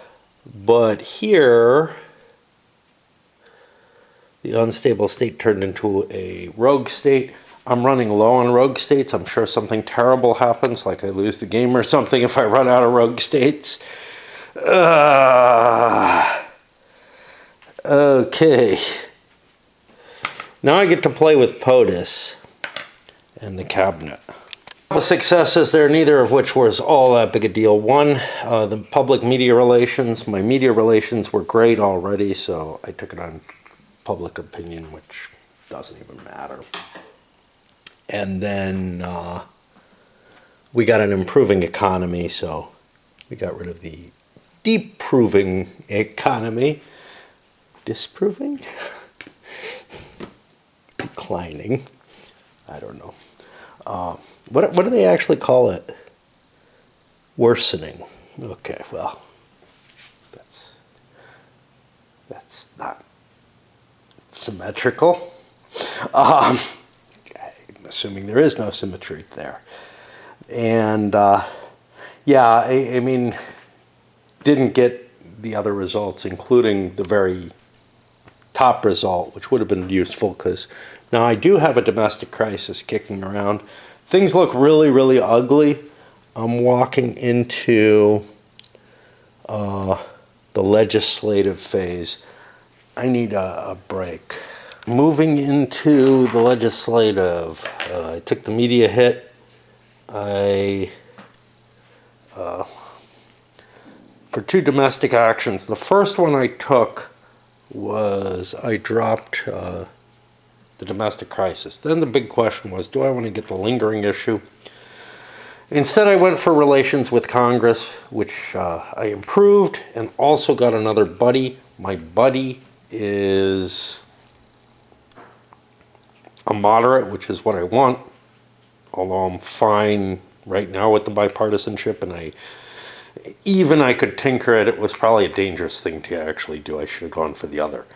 Now we hit the legislative cycle. That's the Homeland Security bill. I don't know precisely what happens with this because the level 2 ones are here ready to be passed in. I'm going to have to look that up. That gave us some more military, an extra Air Force, an extra heavy Army. Not necessarily that useful. Gave me some Homeland Security, bunch of legacy points, all kind of good stuff. The main reason was I remembered something about if you pass 2 of these, it's good. I'm going to put it here temporarily, but think about it. I have to look it up. Passed a normal bill on immigration reform. I haven't recorded everything. That gave me some pro-U.S. Central American, some improvement in economy. You know,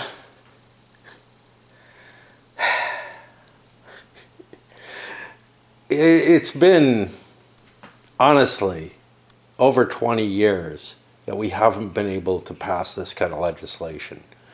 And the entire period of this game, immigration reform is the one thing that, like, I don't know, a lot of these actually feel like that, to tell you the truth. Like reforming Social Security feels, it's always kind of the third rail to deal with that. A number of these things, the healthcare reform, big deal with the Obamacare, whatever. Is that a landmark? I don't know. It feels like a muddled mess to me. Always has. Like, it was this huge compromise taking a Republican plan that Mitt Romney's Massachusetts passed. Okay, you know, but in some attempt to reach out to the conservative, well, at least to the Republican side of things, the more moderate Republicans, didn't get a single vote from them, became a complete flashpoint or whatever. How much better to have done something that was sensible instead, you know? I don't know. Maybe the conservative Democrats wouldn't have gone for it, but yeah. Maybe it was the only way to get more moderate Democrats on board. But anyway, we're managing things, and you know, I don't know what kind of healthcare reform Republican, and I've kind of looked at myself as pretty Republican with the neocon aspects, as well as, you know, shooting down gun control and stuff like that. Although I think I may have passed a gun legislation, but you know, it was something like, I don't know, opening up access to more guns for mentally ill people or whatever it was that Trump managed to pass.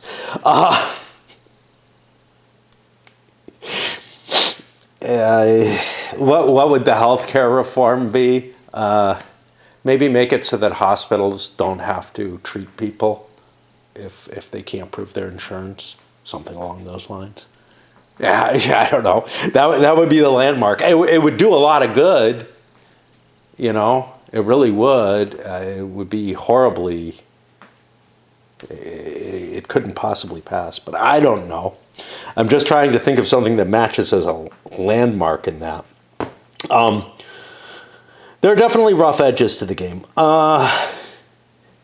and some of it comes from that unwillingness to look at issues, to look at things through the partisan lens, because during this period, the partisan lens has been so vital for almost everything. Anyway, I'm going to go look this up before I continue with the legislative. I think it's got to go in a, like, it can't keep,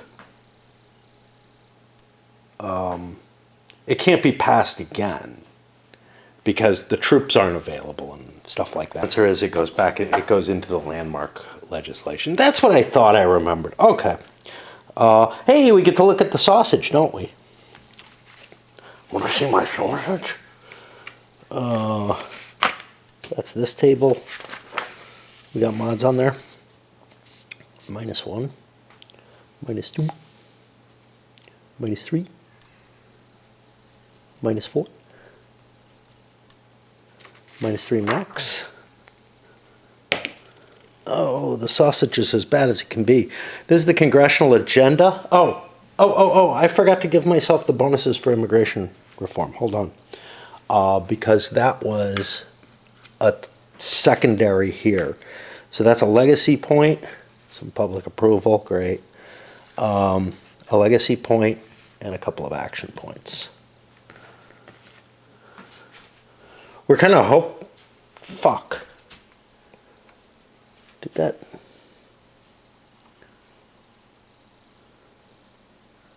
I don't know where it went.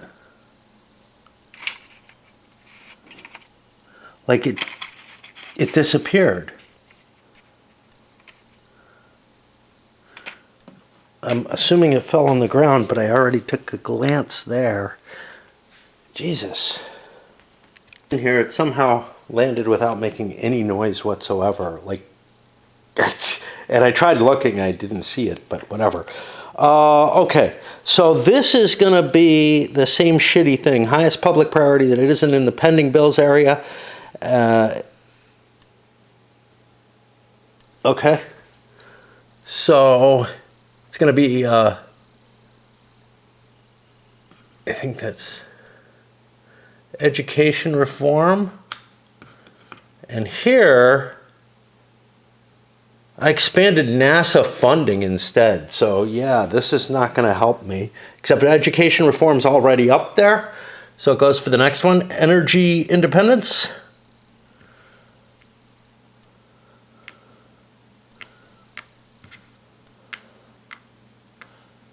I don't see that. Oh, I already got that one up there. So the last one is healthcare reform. Actually, they can't put it up there. There is nothing they can put up. Therefore, it's not one of my priorities. If all public priority are already in pending bills, move one opponent's bill left a box. They don't have any bills. Okay, I guess no effect. Unfortunately, I'm going to have to, well, I get to put a couple of new things up, at least. Increased NASA funding, that's my third action. That'll give me an action point if I get it passed. But more importantly, the science and tech second level advance. Trying to get more of these great society things. My great society appears violent, to tell you the truth. Hulk smash. Okay. Media ratings, that's gonna boost us. Well, actually, maybe not. 1, 2, 3, 4, yeah. That goes up 3. Technically, I'm not sure if the media should go up if that doesn't actually have any room to go up, but whatever. We talked about that. Bipartisan cooperation, we have moderates, so we're bonused. And now I get to do 2 more actions of any type. Cool. We triggered this, I just didn't move it back. Oops.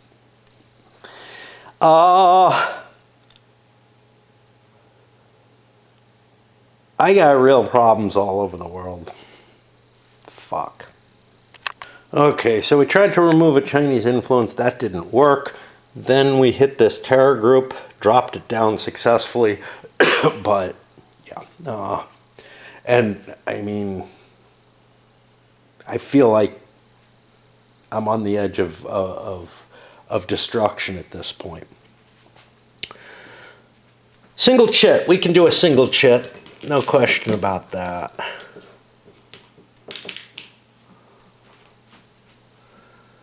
This is a domestic crisis. That doesn't sound good.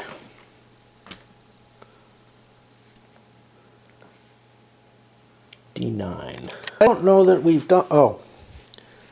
I get a tension. I gotta reshuffle.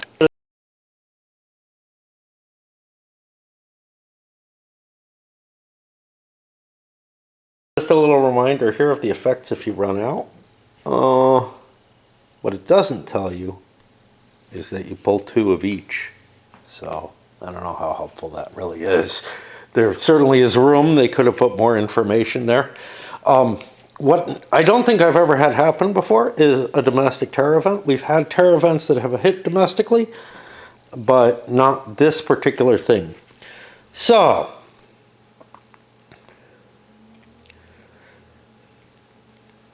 if there are no terror groups, perform the actions listed if you pass the check, or if there are no terror groups in CONUS below. If there's at least one terror group, make a Homeland Security check with a DRM of +1 of if the highest terror group is 3, +2 if it's 4 or higher. Nah. So we succeed. If I pass the check, nothing happens but increase the domestic crisis level by 1 for the heightened alerts. Increase 1 terror group in CONUS by 1 level. Well, we'll take the one that we're tracking. Put 2 tensions on the cabinet focus. Okay, not that terrible, but still not what I'd want, obviously. Especially the cabinet stuff, which I have real trouble getting around to fixing.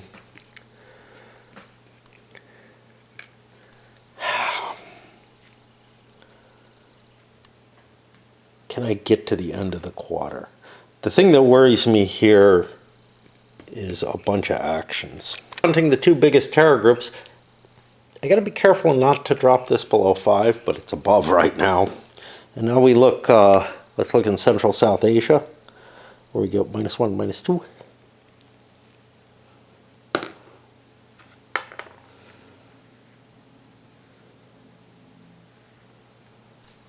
Okay, so somebody goes into the locating box.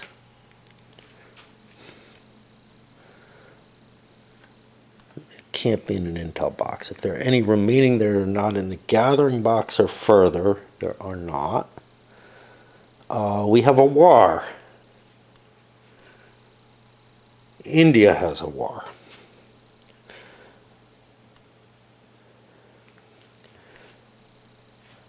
I'm a little worried about India's war. Let's boost their strength. It's not great. The other option would be to fuck with the Civil War. I was not happy with that option at all. And given that the strength is close, over on the other side, again a -2. Move a terror group into the locating box. I don't think I have any terror groups that I can move. You know, I mean, if I hadn't searched this, it still wouldn't be able to go because it has to not be on any of the boxes, which is just weird to me, but okay.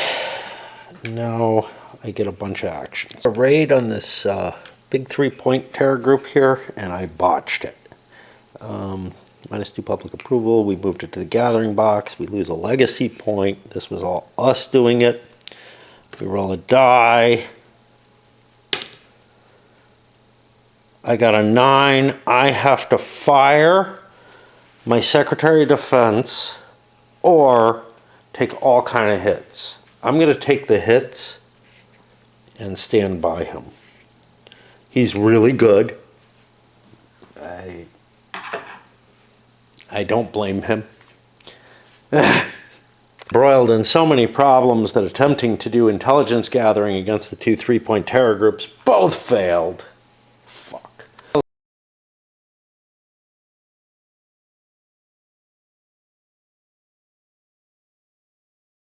To reduce influence, but does improve the regional crisis here.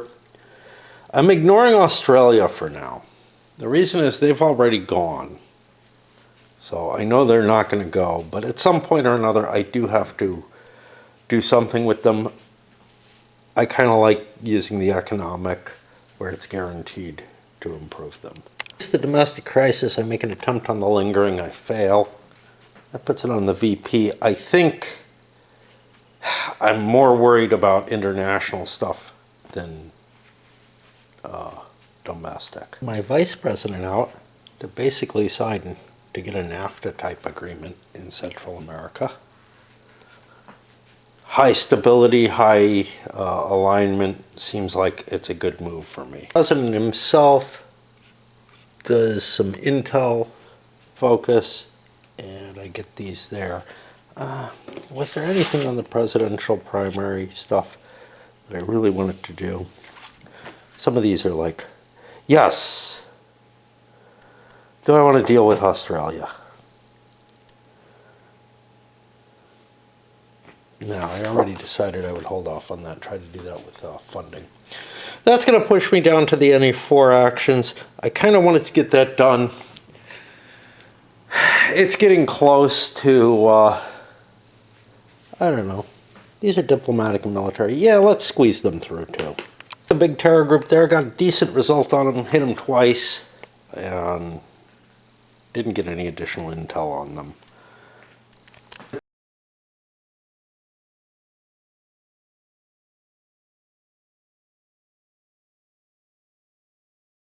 Successfully removed a Chinese influence from here.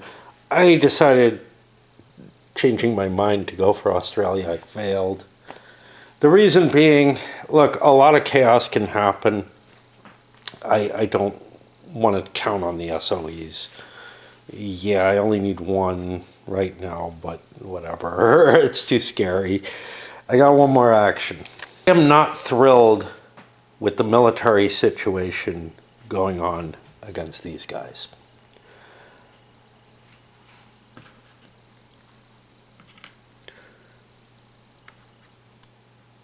I'm going to just deploy a carrier group and another army in there and just try to whack it. And that'll be... It's not something I really want to do, but the other option was start another war. That'll put me up here at the beginning of the fourth quarter. And so it'll give me a little bit of time to prepare for my sojourn into the sunset for the night. The sunset was not that impressive today. I don't hear any. There was no one there either. I went the double route. I did find some sandwiches. On the other hand, something very disturbing happened when I got home. My brother emailed me. There's a bunch of unclaimed property of some sort or another in my dad's name. He just died recently, well, a year ago or so. And, you know, my brother's like taking over doing the estate stuff, and he searched, I guess, at my old address, or linked to my old address. I have no idea what the fuck it is. The only thing I can think of is if he mailed me packages that never got to me. Because I had a horrible post office there. It was like a public-private partnership post office thing. And there was at least one package that like showed up late and I was informed about it. But I left, forwarding mail and everything. I don't understand. I have no idea what it could be. Like, he wasn't, anything associated with that property. Like, he didn't co-sign or anything like that. There was no loan.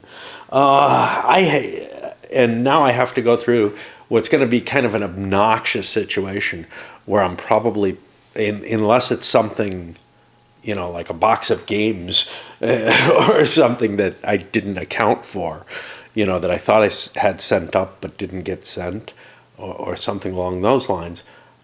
I have absolutely no idea. And he didn't tell me about anything except there was only the one lost package, so that I was aware of, unless it was boxes of games. Those came up in huge quantities. But I don't think I'm missing like 4 boxes of old games. Like, I just don't think so. I have no idea. Anyway, actually it's 5. Like, I could see 1 box or something like that, but, and again, it should be in my name, not in his name, because it was being sent to me. Anyhow, here we are, and, if it's like something kind of crappy, it's not worth the expense of trying to claim it, and they don't give any information about it, what it is. It's just undisclosed.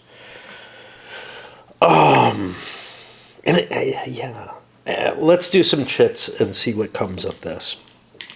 I don't have much control over this part of things. Yeah, we get a plus and 2 of these. All-out rebel assaults in Pakistan. +2 regional crisis over here. Okay, well, that halts things, and we have to deal with that now, again, on top of the stack. This decreased regional stability, 1 box, okay. Not, that sounds okay. If there's a U.S. ally in the region, decrease 1 ally relationship. Okay, there go my Indians again.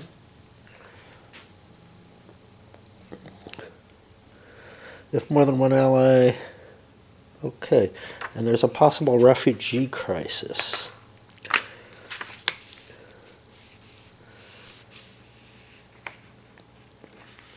South or Central America, it's Asia Pacific. The expanded crisis creates a flood of refugees that overwhelm local capacities. Put -1 AP on Russia or China, and on 1 U.S. ally in the region. I notice I didn't deal with these again. AP or UN goodwill to subtract 1 from the roll on a D10.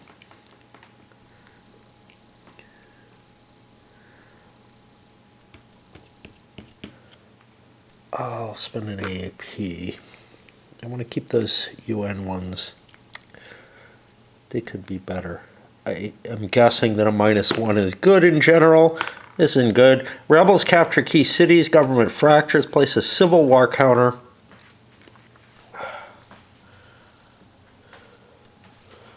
I don't know whose civil war this is. It's near India. Who was this? Pakistan. No, this, yeah. -1 stability. That doesn't go anywhere. I don't think there's a penalty for dropping off the track there. Just relative strength on India, Pakistan by 1 box in India's favor. So this is fucked up. It's already at the top. But it doesn't affect a war. Although you would think that it did.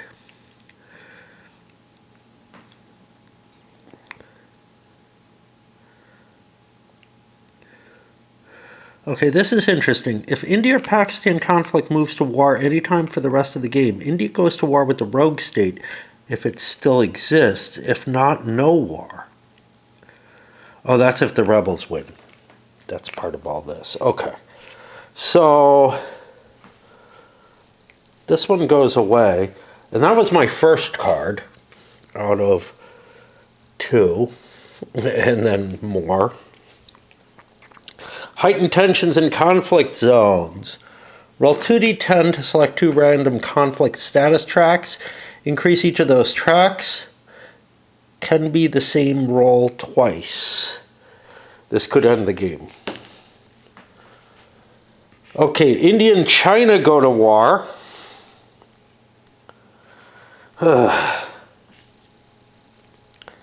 Let's see what the other one is. The other one's Israel and Iran, which could end up ending the game. China's the attacker, 11 strength points to 7. Regular ground war, and we open that up. There's no surprise that I know of, so.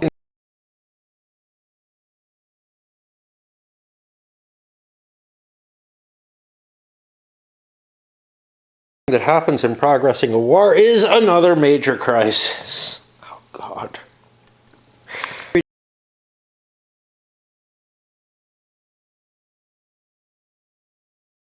Regional stability and set the regional crisis back to 3. After resolving the effect. Increase the highest level terror group in the region by 1 level. Joy, joy, joy. The world is crashing. This is not how I expected it to crash, but it's crashing. If there's a U.S. ally in the region, decrease the ally relationship. Oh, now they hate us.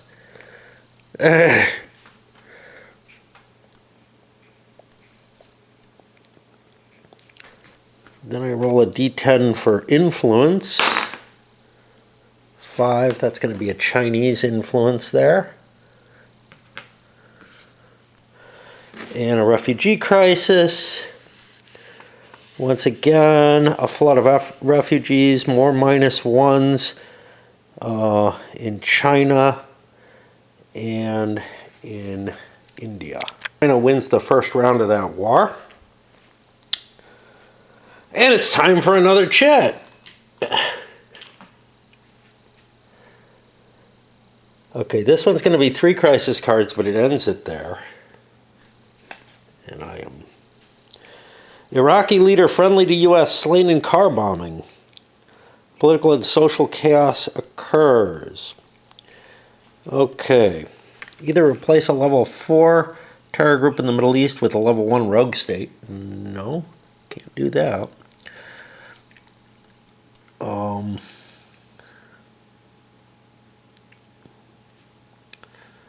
If there's no level 4 terror group in the Middle East, increase any level 3, 2, or 1 by 1 level. We'll go with the most tracked one. +1 regional crisis in the Middle East, and a trending anti-US.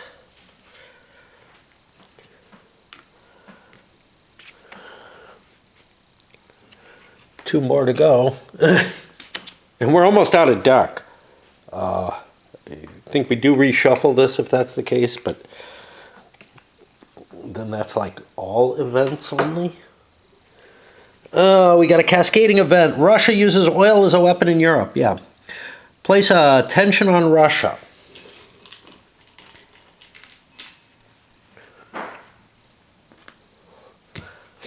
Then roll a d10. Target is the Eurozone. Put a Russian influence in the Eurozone and a regional crisis there.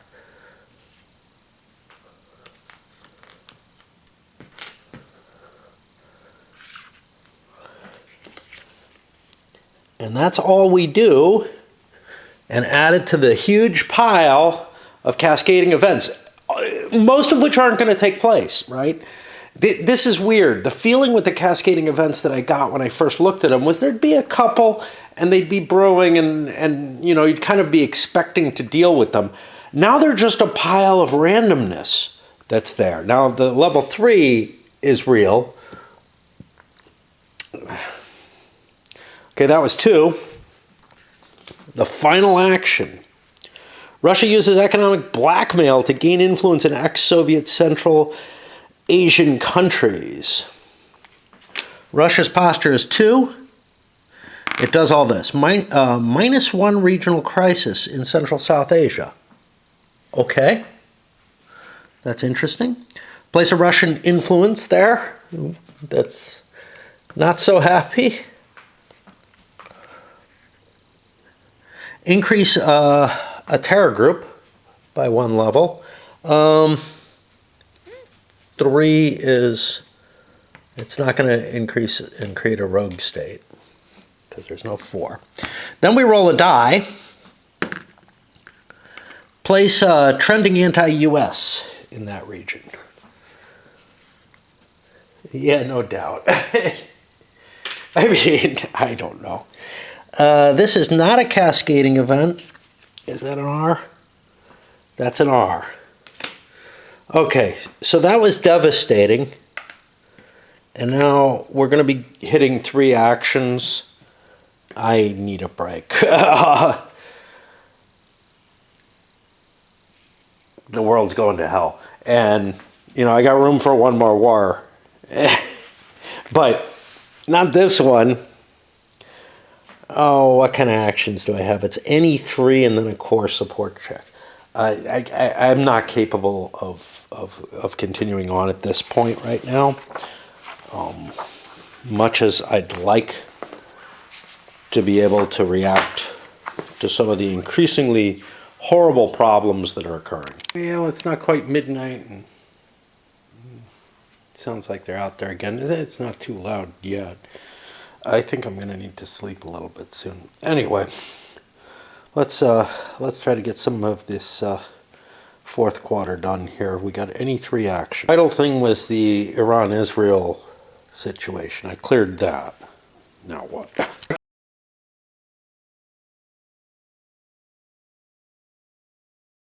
The most important thing, I mean, this is huge, but one of the more important things that I have to deal with is there's 3 Russian influence here in Central South Asia. I don't want to leave that there. That'll turn into a base.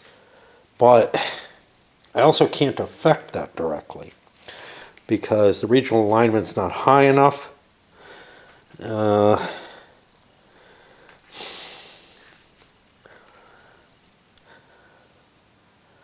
So I'm not quite sure what to do. Military professionals to create infrastructure. That could actually have gotten me a couple of things in the good direction. It only got 1, the regional crisis. And honestly, if that's what I want to do, I think I've got better ways of getting about it. I think I do want to do that, and I want to work on removing the Russian influence. So I'm going to start spending some action points. Getting louder. I screwed up. Had I done this first, I got a really good roll. I wouldn't have had to waste an action. But now I can try to remove a Russian influence. Then core support drops things. What am I in? I'm in 4 now. I'm way over here. We dropped our public approval. We got a terror or chaos. Which one? It will be terror this time. Oh, lots of regional crises. Terror groups consolidate, and that's a good thing because, I don't know, no, it was rogue states I'm worried about. Okay, never mind. How many level 3 or 4 terror groups do I have on the board? There they go. 1. I think I just have 1. I'm impressed.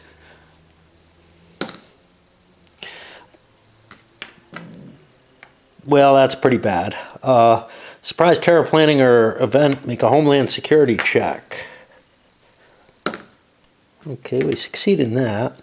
Randomly draw 1 new terrorism and put it in the reshuffle pile. I think this is terrorism. Yep. So in future years, there's more yuck in there. But whatever. Got us here. Final ally rogue. Let's at least do that. UK, Japan, North Korea. The UK worked in the Eurozone, got the crises down, and then improved the stability there, which is a big deal. And then they get to play on their own table, +1 for tensions, +2, +3,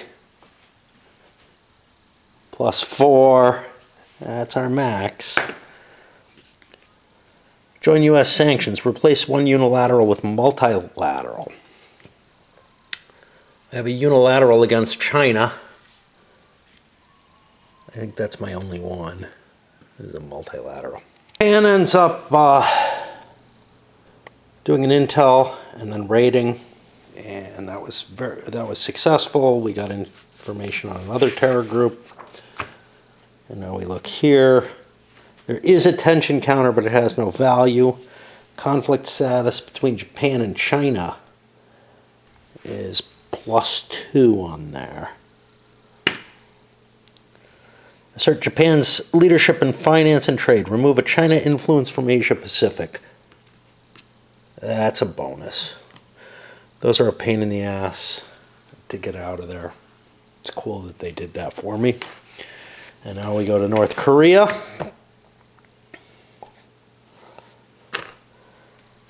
Let's get rid of this.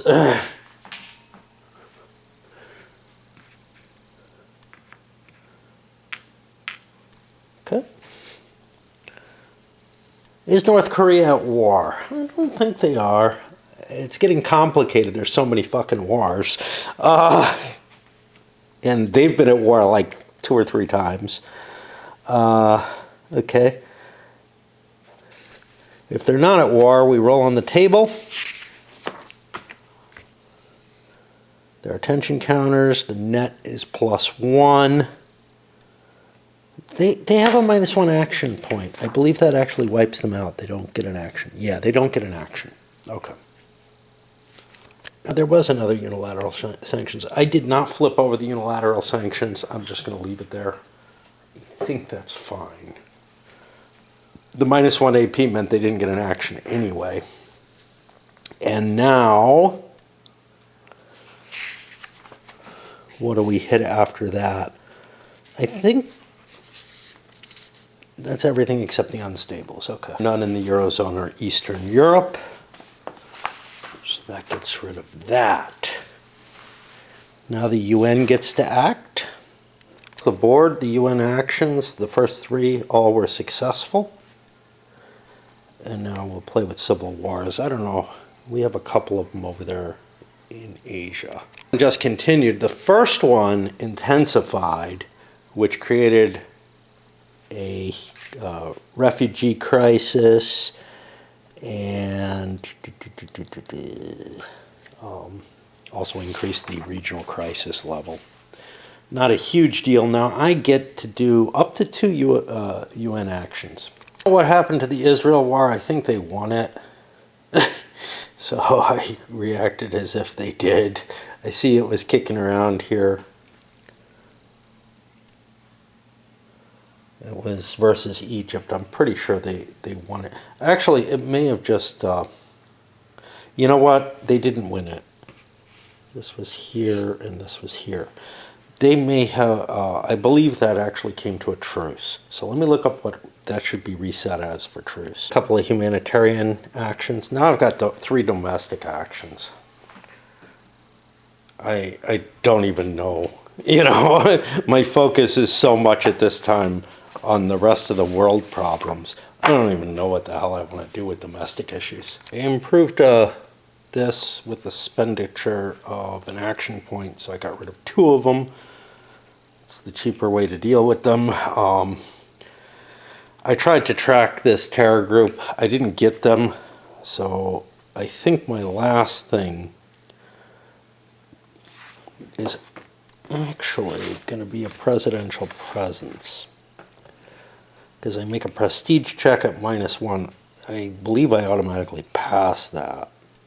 I have another -1 there, so I'm at -2. get a 4. I get a couple of public approval or a media relations. I'm going to take the media relations. Yep, wrong thing. And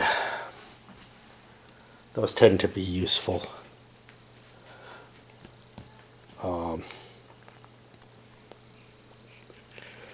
It's another chit. We're buzzing right along here. Oh, we got a whole shitload of wars, though. Okay, a cascading 2. I don't know how many I got there. 1, 2, 3, 4, 5, 6, 7, 8, 9. Starting from the top. 1, 2, 3, 4. This one. Arms sales to Saudi Arabia anger Iran fuel conflict. All right, let me restack those and I'll get to that. You know, I missed, before my media relations happened, I should have gone up 1 PA from that.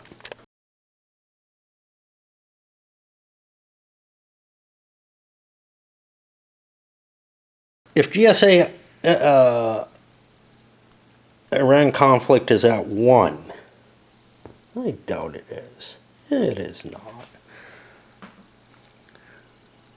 Otherwise, increase the conflict by 1 box. Place 2 tension counters on each and 1 on Israel. Improve their ally relationship by 1 level. Yeah, that doesn't help me. If there's 4 more tensions on Iran, increase U.S.-Iran conflict track by a box. Okay. First things first. 2 tensions on Iran, that's a lot. 2 on the GSA. Got a feel for the convex side. There are 4 more. U.S.-Iran. That's new. Haven't moved that before. And this then moves to the box 3, which makes it a more dangerous event because it's very likely to happen now. Whereas these others, who knows what's going to happen with them. Okay, time to play with the war. This is myself running down here. Oh, this is diplomatic and military. I'm good with that. I'm like, wow, I've got a lot of APs left and fuck.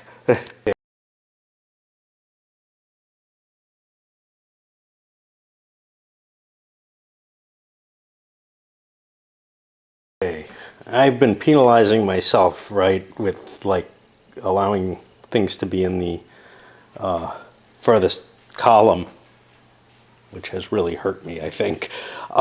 In this case, we drove them there because it was a regular ground war, and we destroyed them, broke them into a couple. I guess neither one gets the WMD production. That wouldn't make sense. Although if they had been reduced by a crippling blow, they would have been dropped down to a level 1, and it doesn't say to get rid of it, so they might have still kept that intrinsic capability somehow. So I don't know, this might have actually worked out better. And of course, legacy, public opinion, media, Congress doesn't care. Now the next one is the India-Pakistan war. They have a shot against this as opposed to the China-India war, which is just hideous. Horrible die roll. India lost its war to Pakistan. They were already estranged, so I don't know how bad it is, to be honest. It gets rid of a war that's probably as good as anything. Our next one is the Gulf States versus Yemen. Well, this guerrilla war ended up in something of a draw. And it wasn't a good draw. It was a stalemate type situation. So we lost a level with them. They got a -1 AP. Nothing good came of it. That leaves one remaining war, which is China versus India. That's not 47, that's 11. And it took a bad effect from that. They didn't get a guerrilla, it turned into a guerrilla war. They also took a loss. It didn't move anything anywhere. So that's all the wars. All but one is cleared up. We got rid of the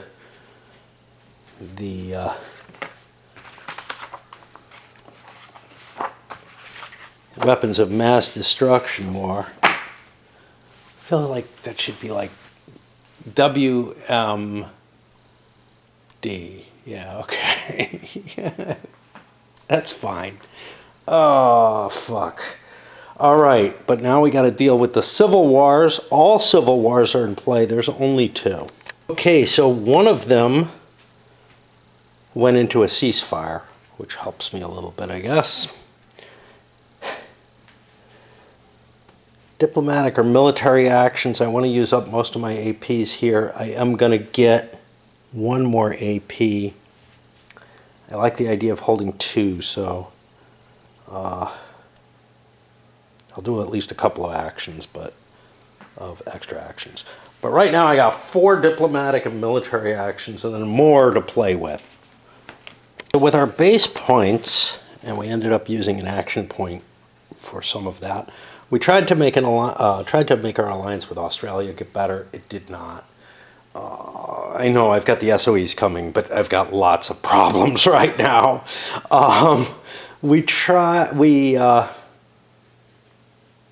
Fuck, now I don't know. We removed successfully a Chinese influence somewhere. And then we did some terror group playing. We got rid of that level 4 and dumped it down to here.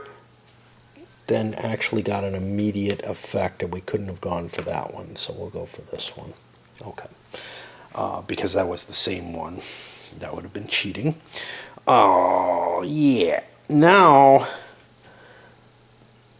I think I want to do like two more actions. I don't know what. A visit to Central South Asia. We got some public opinion off of it. We did not get any UN goodwill, which I would have liked.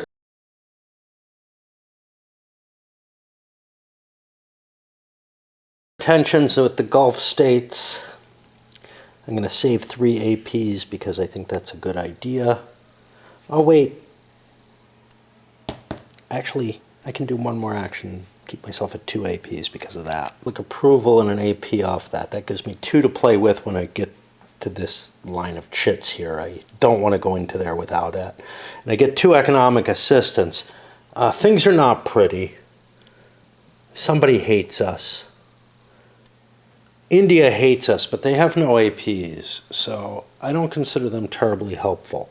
So I'm going to spend to bring them to very close and them to very close. And get that fixed and worry about India at some other time. We go up here. I wonder if I want to, I don't know. I'm going to pause for a bit. I don't remember being at an age where, at a young age, where we sang along or whatever and hooped and hollered to this degree. I took a peek out and it's just very different from, you know, Alien even. All right, so we got a chit coming here. And it's a single crisis card, but with continuation. Looks like the deck might survive. European cruise liner seized by Somali pirates in Indian Ocean. +1 regional crisis in Africa. And increase a level of terror. Okay.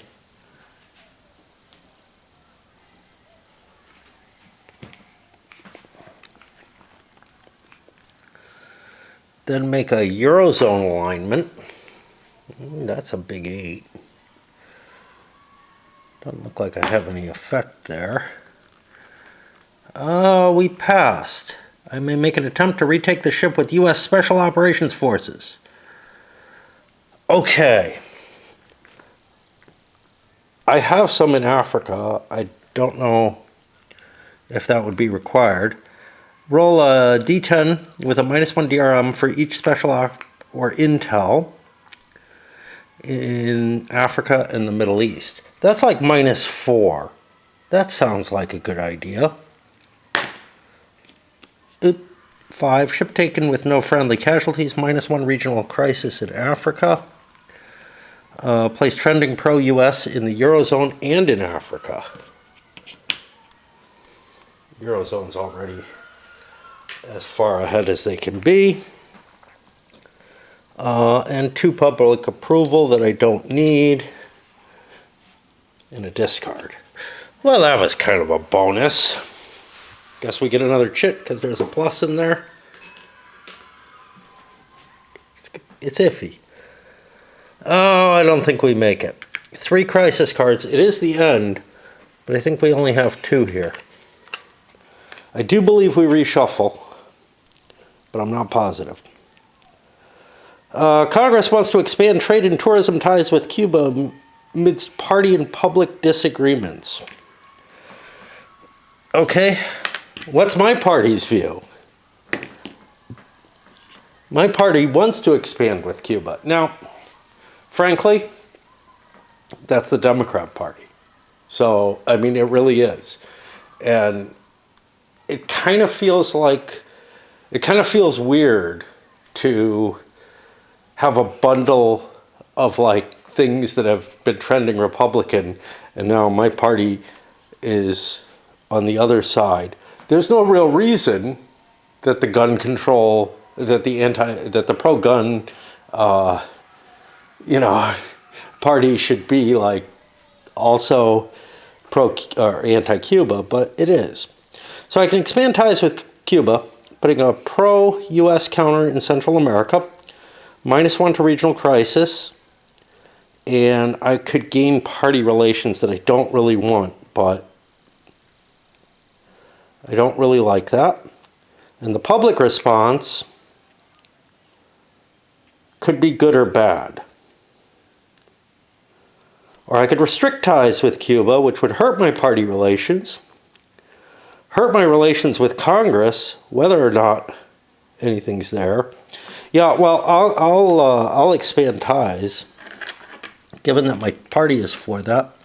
So, trending pro-US, fine. Doesn't really. -1 to regional crisis, fine. These are generally bad to me, so overall, I think you want to expand ties with Cuba, and if your party allows you to, well, I don't know. +2 party relations, I don't like that, but okay. And the public response, let's see. Oh, it's not good. Public approval goes down, I don't care about that. Put attentions on the POTUS cabinet. This is something where, like, the party is split, is basically the idea here, because why would, well, it seems a bad thing. And that goes away. The last card, but we got another draw. European banks divest in Russia. If there are no sanction counters on Russia and the Eurozone is SOE 6 or higher, yeah, that looks like it's the case. They invest, but economy improving on the Russian SOE and get rid of 2 tensions counters. Hey, that works out pretty well because I don't care about their economy. It's already at the top and can't be improved. Now I have to look up on the crisis deck, make sure that I'm right, that these cards get shuffled. I just found something that I have been doing wrong. When you finish with a card, put it in the reshuffle pile. At the beginning of a new turn, half of these cards are reshuffled together with the appropriate year deck into a new crisis deck. Thus, some show up more than once.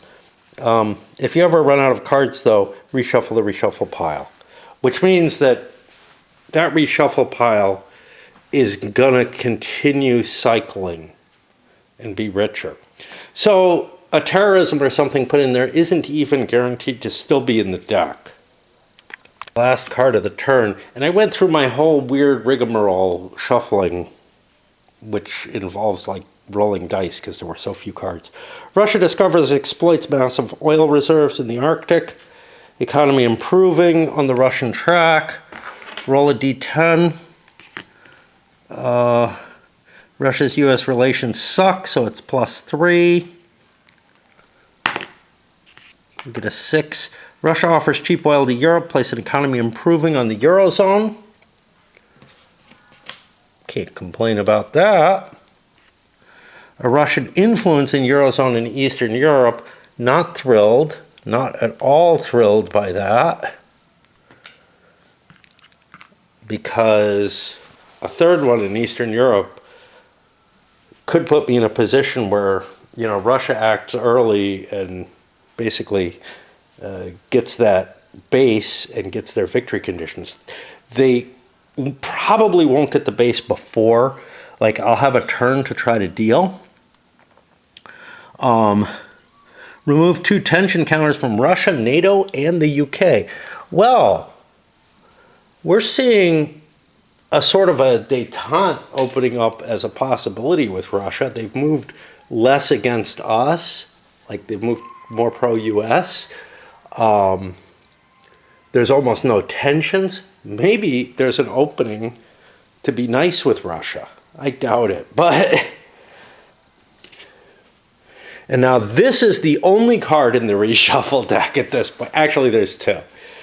So I'll have to randomize which one goes away, because we don't have to worry about this. We drop right down to the end turn. Regional stability has been decreasing recently. Maybe I haven't been playing very well, or haven't been playing by the rules all game or something, because it feels like a lot of terror groups are showing up. Although, yeah, I don't know how stability got so high in some areas, is basically the issue, I guess. And we're continuing on in the end turn stuff. Problem where I'm going to have to look up the rules. The rogue states are generating terrorism, or increasing terrorism. Here they increased it to 4.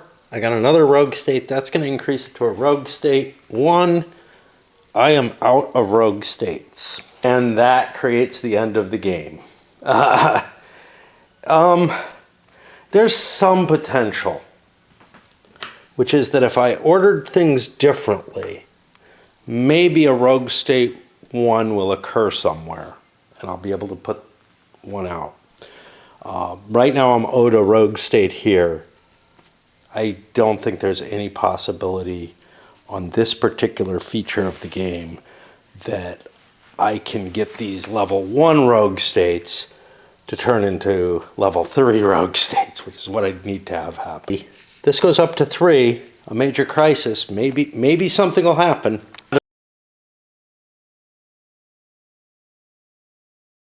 The regional crisis that occurred from all these level 1 rogue states was not enough to do it. Actually, I got a certain result. So yeah, that's game over, man. I knew walking into a second term was a death trap in the situation I was in.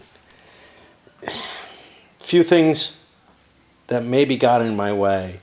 Well, first of all, I was playing at the easiest level and I still got waxed. Now, if I left at the end of 1 term, I win big. Not the auto victory. I never quite reached that. But, you know, I had a very high, I think it was Andy Jackson, level of legacy off of a single term. That probably means I was focusing too much on domestic stuff rather than world stuff. And by the time I started trying harder, like I was always working, I felt about 50-50. You know, the game kind of forces you into that, but I felt it was about 50-50 or maybe 60% on the world stage and 40% domestic at most, you know. Yeah, I feel like I did concentrate more heavily on the world because I didn't want to lose. But whatever rubric I was using, it wasn't enough. That's one thing. Another was, I was very military and my wars lasted too long because I was cheating myself by wars that I would win feeling like I had to go past this space as well, I think, at least a part of the time. Who knows what else I did wrong, I'm sure it was a lot. This was an impressive presidency other than the fact that, like, I let the world devolve into chaos. It's a good thing to end it at this point because I've got Astra Titanus or Titanus downstairs, and I am probably not going to play it, but tonight or anything. But this upcoming week is going to be hot again, so there's kind of a reason not to be up here playing this. I'm going to put some consideration into whether or not I want to do more of this. The more of this would be scenarios, because I'm very curious about how they're likely to play out. But maybe just by reading them, I can get a pretty good view. I'm pretty damn fatigued by the game right now, and don't really feel like playing a whole shitload, more of it, to be honest. It has really kind of tired me out. It is a big game, and it's not often that I play a big game and then want to play more of that same big game. It's happened, but, I'm thinking like back when I first was getting into La Grande Guerre, every time, or Europa Universalis, I would finish it and I'd be like, oh, I want to do it again. Well,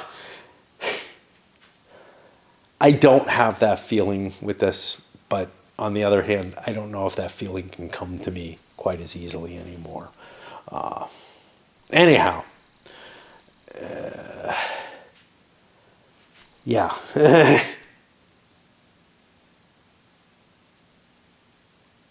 The little engine was running pretty well, keeping my economy up. That was one of my big goals early on. Keep the economy, try to keep the things that allow me to do stuff up there, allow me to pass bills, whatever.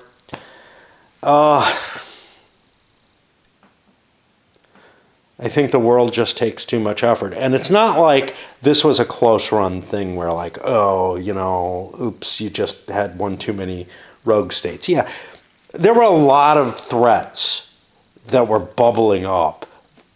First of all those little rogue states, they don't happen unless you're causing problems. And I do think that I was probably too militaristic, which, I keep arguing the game's in favor of like the neocons or whatever. Well, maybe it's not. Maybe that neocon process is actually a little too dangerous. And it's got really great effects on your popularity and stuff like that. I also was unhappy, the combination of my presidential capabilities, my wife, they ended up overlapping and often generating, bonuses that one or the other would have been good with, but having the combination of being a popular, person with this huge public opinion and whatnot, and the relations with Congress and everything, and having someone who did the same thing for me each turn was just too much. I was wasting capability that could have fallen out otherwise. Now that's random. I don't get to select that. I wouldn't have picked those options. I would have probably picked something that I felt represented a historical figure in the time period or whatever. I'm not sure which. I'm very tempted to play this as Trump, to tell you the truth, and just see what the game does, because I think so. Here's the problem. Trump's first term was more like a disorganized cabinet type situation where he wasn't allowed to do things that he wanted to. But this second term, I think this game would treat him much, much worse than the reality has treated him. Especially in the foreign affairs type situation, I mean, look, kiss ass with Russia. Russia's going to win the game if you do that, uh, and I don't know.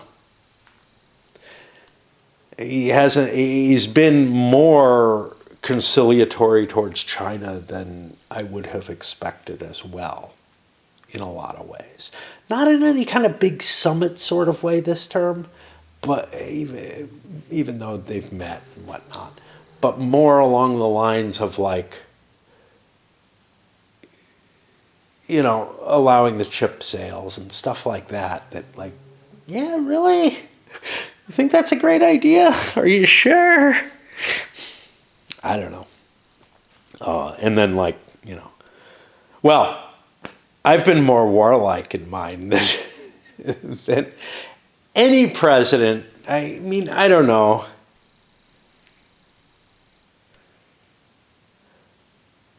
You could maybe argue that the Bush-Cheney or Cheney combo, I'm up there with them, but causing nothing but problems. All right, let's load this up, and then I'll do some heavy thinking as to whether or not I'm going to be doing another scenario of it. It's a solitaire game that, in terms of the footprint that it takes up, not on the table. The table footprint is big, but it's not ridiculous. But in terms of the time footprint and whatever, it's up there, It's not at the full huge monsters, but it's a big game. It's a big game for a solo game. Some of them have long campaigns available to them, but like, are they all gone? It's more like the Down in Flames type thing where, yeah, you're playing a lot of individual short little scenarios that, you're just keeping track of records in between as to how well you did overall. I'm thinking things like the Hunters here. And most are pretty quick, Like there's no campaign for Astra Titanus. Feels like there should be. Like that's something I would have put in the deluxe version or whatever. It wouldn't be too hard to design one. Anyway, let's send this up. I'm fatigued.